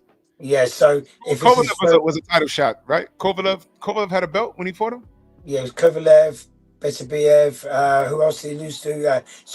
But if this is going to happen, it's going to happen now. And he's a massive, the odds for that fight are bigger than Wardley Parker. So, you know, over here, like they're betting on what round Yard gets knocked out in. And I think, you know, Tunde's very confident, Yard's very confident, and I'm going for Yard. They were so relaxed. Yeah. They were so relaxed. They were giving interviews. It's so friendly, man. I said, these guys ain't moved at all. They see some shit that the world don't see. Yeah. And they gonna go in there like there was some people saying, "Oh man, Dubois gonna go in there with Jarrell Miller. He gonna quit. He stopped Miller. He'll go in there. Hrgovic, he gonna quit. He stopped Hrgovic. Went and jumped on him. Oh, AJ gonna get him. Went in there and beat the shit out of AJ. Yeah. And I said, okay, now we up to the Usyk. I said, nah, it's gonna be different. And he go in there and lay an egg. Yeah. And then I found out he's partying the day of the damn fight. I'm like, man, come on, brother. You know better than this. Good Lord. But that's the thing. Like, you know, the confidence goes a massive way, whether it's loud or silent, and you truly believe it. And I just think like Yard, look where he's talking. Also, Yard backed us to beat Parker, so obviously I'm going to side with him a little bit as well. And I like Tunde. Tunde is a very underrated coach, and he's got a lot of boxing knowledge, and he goes that extra mile. And I think they both deserve that big break. My brother Thomas in that super chat, he says, great interview. I got to ask, though. He said, who is Robert's favorite Premier League team?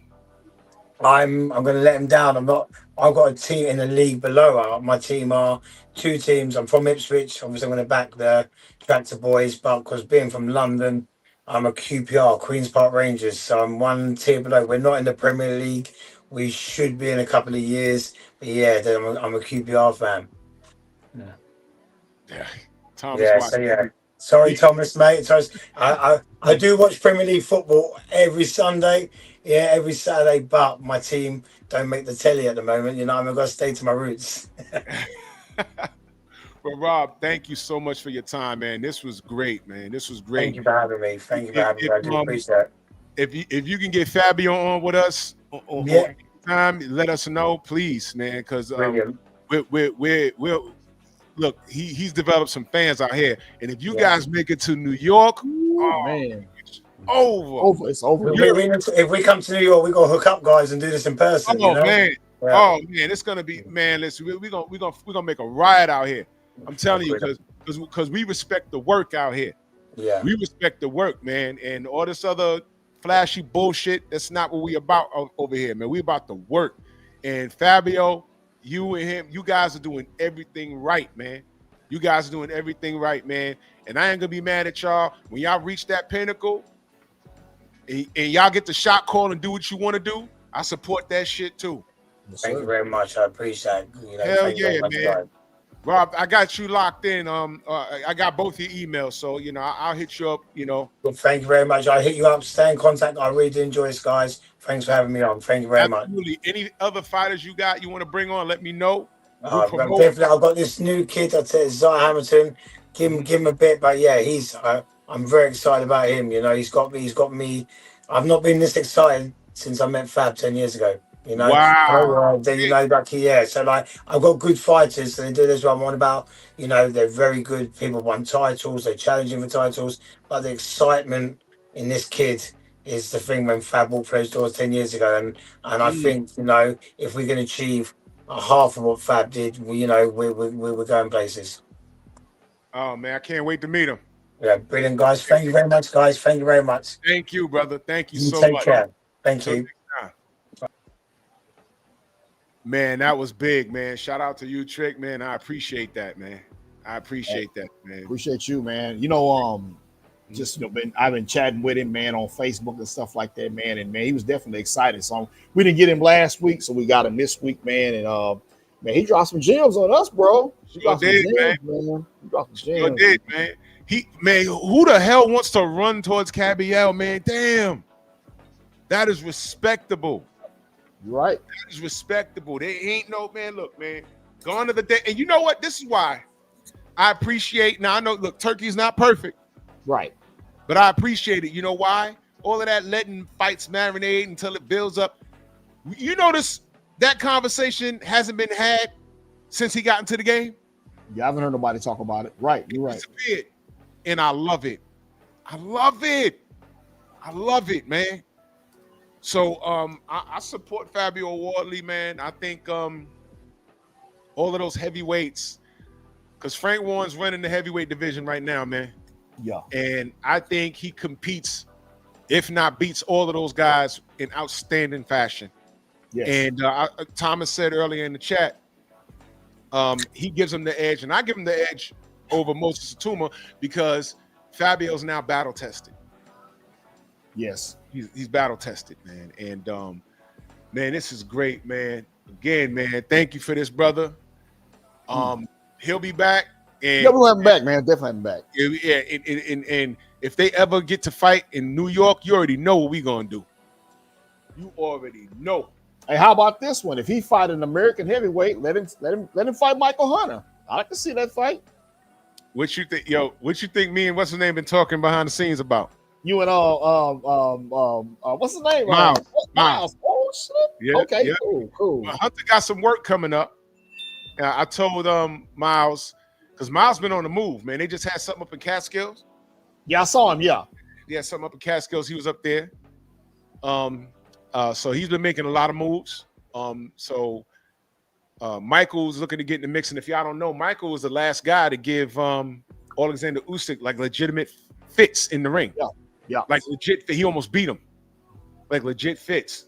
So Michael could walk through the front door and start outboxing these guys and be in the mix too. So imagine if we can get Michael Hunter versus Fabio Wardley at MSG. Come on, y'all. And Drew, man, one more thing too, man. Like I said, I was kind of thinking like Usyk had him come into the training camp 2 times for sparring. Maybe Usyk saw something back then that's about to happen now. Let me see what I can do with this kid. Let me see what I can probably see. So if I fight him down the line, I know what to expect. And vice versa, you know, like he said, you know, he saw some things in Usyk, you know. So Usyk might have bought him, man, blessing in disguise, man. Yo, man. I love the sport. When we get down to the sport, I love the sport. Yeah. There's a reason why, other than marketing, Usyk could fight Fury a 3rd time. Usyk could do anything he wants to do right now and make money. Yes. Yeah. But do you want to go out just making your bread on fights you know you can win? Or do you want to venture into that unknown and give it your best? And at worst, you lose and pass the torch to a guy that deserves it. Or do you go out fighting a guy that you know you're going to beat already? You understand what I'm saying? So I like Fabio Wardley, man. Yeah, I like Fabio too, man. And now we see the mind behind Fabio. Yeah. This is respectable stuff here. Yeah. This is respectable stuff. This is all we asked for. So salute to Rob, man. Salute to Fabio Wardley. Salute to you, Trick, man. As always, man. Salute to you. You make these things happen, man. Stormy couldn't rock with us today because he was busy. Man. Yeah, Yeah, he was busy. He was taking care of some business. Yeah, I got you. But, I know he's gonna watch the replay. Man, I want him on here with Yeah, I us. want him on it too. I would get him on. Hey, listen, one more thing too, but David Benavidez, and I'm gonna give my opinion on this, right? Yeah. I noticed one thing about David Benavidez. He's not mean for this camp. Really? He's not, to me, he's not mean for this camp because Anthony Yard is so, in my opinion, playful. Yeah.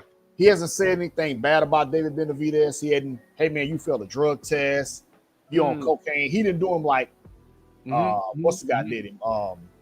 Morrell? Morrell did it, you know. Morrell, yeah. And salute to David Morrell. Yeah, so David Morrell. I'm thinking to myself, like, man, that fight, like I say, I think he fights better when he's mad and he's mean. This camp here, man, he seemed like he just, I'm not saying he's not mean for this camp, but look, when you saw him, man, when he was training for David Morrell, man, he wasn't no 230 pounds. No. You know what I'm saying? Oh, shit. And you know what? Not to cut you off, but when they were in New York, I didn't get a chance to talk to him because he got like swarmed and an avalanche of people like moved me out the way. But I walked past David. First, remember when I told you, I said they have him listed at 6'1"? Yeah. I'm like, unless the floor was uneven, I shouldn't be able to see the top of his head. Right. So I'm like, look more like 5'11", 6 feet to me. And then I look down. He has what you call a pear shape. He's one of those people that when they gain weight, they gain it in the hips. Yeah. And he had on like a suit, like what you call a spring suit. But I saw he was heavy in the hips again. I'm like, I don't like, when you get older, you can't get out of shape like that in between camps. You got to maintain. If you fighting at 75, don't get hit no heavier than 85, 185. You should be able to just go into camp and work on some things, and through the 2 to 3 month camp, you're burning off that 10 pounds. So by the time you get to the scale, you're 174, 173. You understand? Yeah. And you know, he's, and I say this respectfully, he's a fat boy. He was a chubby kid when he was a kid. Right. You understand? So I didn't like that. And so the height thing and, you know, and his shape kind of bothered me. Anthony Yard was in shape. I was up on like Tunde and Yard. Yeah, he's staying.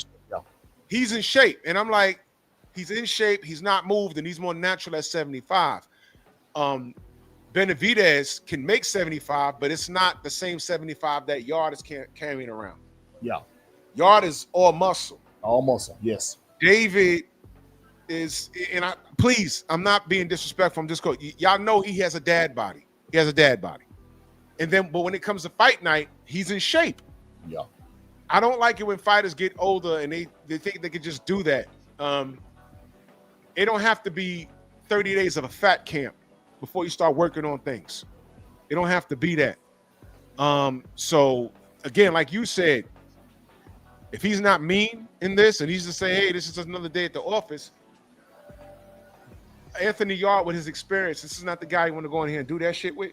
Yeah. Like I said, this is my opinion. So I see, I'm like, I think you had left the panel while I was giving my breakdown on Lubin and Ortiz. And my thing with Ortiz, I think you heard me say he's in Lubin's in shape, but I saw Ortiz. He just didn't look like he was there mentally. Like, man, you fighting at home, bro. You know what I'm saying? Hey, this might be one of them hometown fights, man, where it might be a Holyfield versus Holyfield versus Burt Cooper. Oh man, bro, that was almost happened pretty bad, man. Hey, man, Burt, Evander. I think that may have been the first time we actually saw Evander like hurt. I ain't see him get hurt. That was the first time I saw him hurt that bad. Yeah. I was like, whoa, oh shit. Yeah. He hurt him. And Virgil can't afford that, especially since I'm hearing this thing about what his dad said in reference to the boot situation. I'm like, oh, okay. I don't like that. Lubin a live dog, man. He is. A lot of people, like I'm like you. I'm thinking with my mind, and I'm saying Virgil Ortiz, because I feel that Lubin is a type of fighter. Like when he fought Jamal Charlo, he's boxing pretty good. Yeah. And then, of course, he got caught, but I think Charlo hit him with something a little earlier in the fight. Okay, you know what? Got that Ivan Robinson mentality. Let me jump to that because you hit him. He got to get his get back. He made that first Gotti fight. He made that fight look harder than what it was. He should just box. But when Gotti hit him with something, he wanted to fight. Now, Lubin, to me, has that mentality. You hit him, you got to hit. He's going to get his get back. I wouldn't. Then again, you know, who's Virgil knocked out at 154? You know, he just got there. That's a great question. So, I feel that if Lubin don't run out of gas, don't get caught with nothing early, man, I think he probably can stop Virgil probably between somewhere 9 and 11 if it goes that far. It's going to end in a stoppage. I got Lubin maybe stopping him between maybe 9 and 11, and I got and I can say Virgil, man, you got to put a beating on Lubin, man. One punch ain't gonna do it. Nah. So I know it's going to knockout. I feel that I'll say Lubin between 9 and 11. I'll say Virgil anywhere between 9 and 10. But it's going to the knockout, man. So if you asking me who I'm picking, shit, damn, Drew. Yeah, this is bad. I don't know why I'm leaning toward Virgil just a little bit, just based on because I see Lubin when he gets hit, he got to get his damn get back. He won't settle down after he gets hit. He won't grab. He won't hold. He just go for broke. I can't unsee the Sebastian Fundora fight. Yeah. Lubin kept coming. Yeah. He did not stop. And he knocked down Fundora, y'all. He knocked him down, bro. He knocked him down, yeah. He knocked him down. Has Virgil Ortiz ever fought anybody of the caliber with the intangibles that Erickson Lubin brings? No, and Lubin a southpaw. Bro, you know what? Thomas say Ishe Smith talked to Zero. He's picking Lubin. You know what, man? Between the weight, yes, and we know what Lubin brings, and I don't like how he sounds because they bypassing Lubin in those interviews. They talking about Boots, and now that team is talking about this shit with Boots. It sounds like they're trying to pop this A side, B side shit. Now they sound unsure. You know what, man? Boots is a distraction, man. You might see Boots and Lubin, maybe. Fuck around, man, y'all. Wow. You know what? I'm gonna say it. I'm gonna say it. I got Lubin, bro. I got Lubin. I ain't mad at you. Man, it's like because of the outside shit on top of that. The scale, the interviews. They're not even talking about Erickson. They're talking about Boots. Boots. And it might be a distraction. Now, I could be wrong, y'all. It's boxing. Don't kill me. For all I know, he can go in there 5 rounds and Lubin be done. But I gotta see it. I'm gonna go with Lubin. Split decision, but it's gonna be split, but it's gonna be more clear to us who wins. Because there's going to be pockets in that fight where I think Virgil's going to be hurt significantly. Like a situation like where Virgil's winning a round and then boom! Now he's on Dream Street, but it's 7 seconds left in the fight. I mean, in the round. And he gets out of that. So do you give it to the person that landed that one shot? Or do you give it to the person that was winning for 2 minutes and like 30 seconds of the damn round? You understand? One of those things. It's gonna be foul, and Lubin's so composed, man. He's composed, you know. I mean, when he fought Charlo, man, it was but this guy, I mean, that was a long time ago, but he's that's the he's problem. More composed. He's more composed, man. And like I said, I didn't like the way Virgil looked up on that scale, man. He just looked like the body language, you know, and just the way he looked, man. I mean, it could be nothing, but at the same time, it can be something, you know. So he's fighting at home. That's another thing too, man. You got the if Lubin takes the crowd out of the fight, he gonna take the fight out of Virgil. And Boots is supposed to be there, Thomas. And Boots supposed to be there. Oh my gosh, bro. Oh my gosh. I'm gonna go with Lubin, bro. Man, golly, man. I'm gonna go with Lubin, man. This I, adding up. it's going. I don't think it's going to the. I don't think it's going to the cards. I mean, I hope I could be wrong, but So if you picking Lubin, you picking him by stoppage. Yeah. yes, yeah, I'm picking Lubin by stoppage. I think Virgil can probably stop him too, but he gonna have to walk through fire to do it. This dude can go, bro. You know, and Lubin and Virgil's last fight, you know, I mean he looked okay, you know, but He was vulnerable in that fight. yeah, he was trying too hard, man, in my opinion. You know, Yeah. he wanted to try to do something that Bud couldn't do, but he found himself doing the same thing, going the decision. This guy's tough, man. You can't knock everybody out, you know. So, man, we're gonna see, man. But I can't wait. ooh, shit, And if we got it right, my post fight is gonna be insane, man. right? My post fight is gonna be insane, man. Because we're calling it now. Lubin for the W. We got stoppage. You know what? Fuck it. I'm gonna say majority decision. I'm gonna say Lubin majority decision. But no, we ain't be screaming robbery or nothing like that. Fuck it, man. I'm gonna change it, man. Like I said, man, I'm going with Lubin. I'm going with Lubin 9th round stoppage. I think he's gonna get him out. I think he's gonna take the crowd out. He's gonna jump on Virgil early and hurt him. Ooh. I like Lubin by 9th round stoppage. Wow. I got Lubin, man. If I'm wrong, I'm wrong, but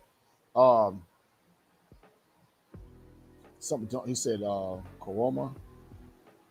Boots is supposed to, yeah, Boots. Yeah, it's a man. It's a distraction, man. Boots come in and yeah, you know. You know But what? I think Lubin got to take the crowd out of it. He take the crowd out of it. Yeah. I think it's gonna affect Virgil. I don't think I can't think of the last time he fought at home. Got a hometown. Let me see.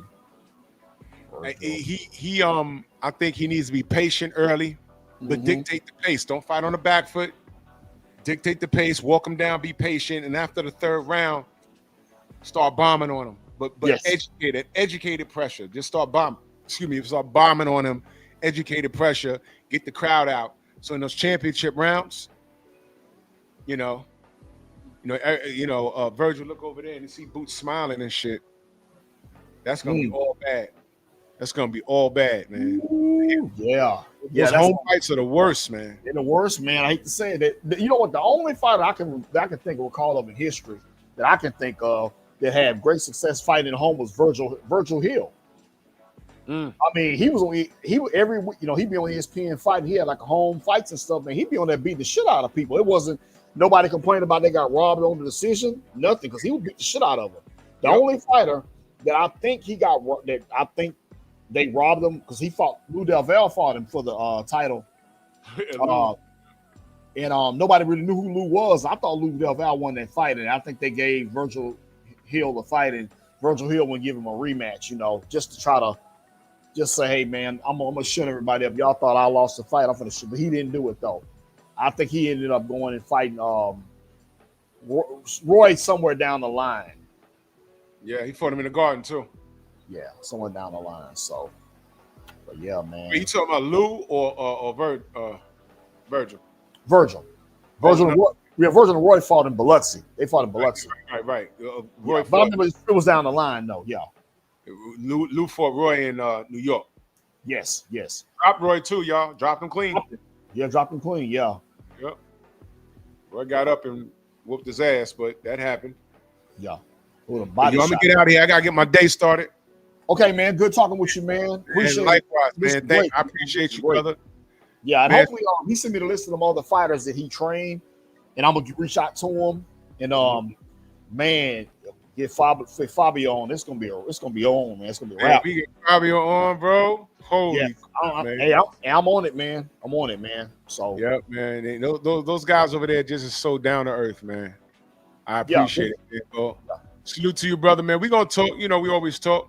No doubt, man. Everybody in the chat, peace to y'all. Appreciate y'all, man. Yes, sir, man. And I'll be back when the fights are over tonight, man. I got my popcorn already. I'm ready too. All right, man. Peace, man. All right, brother. Like. Move!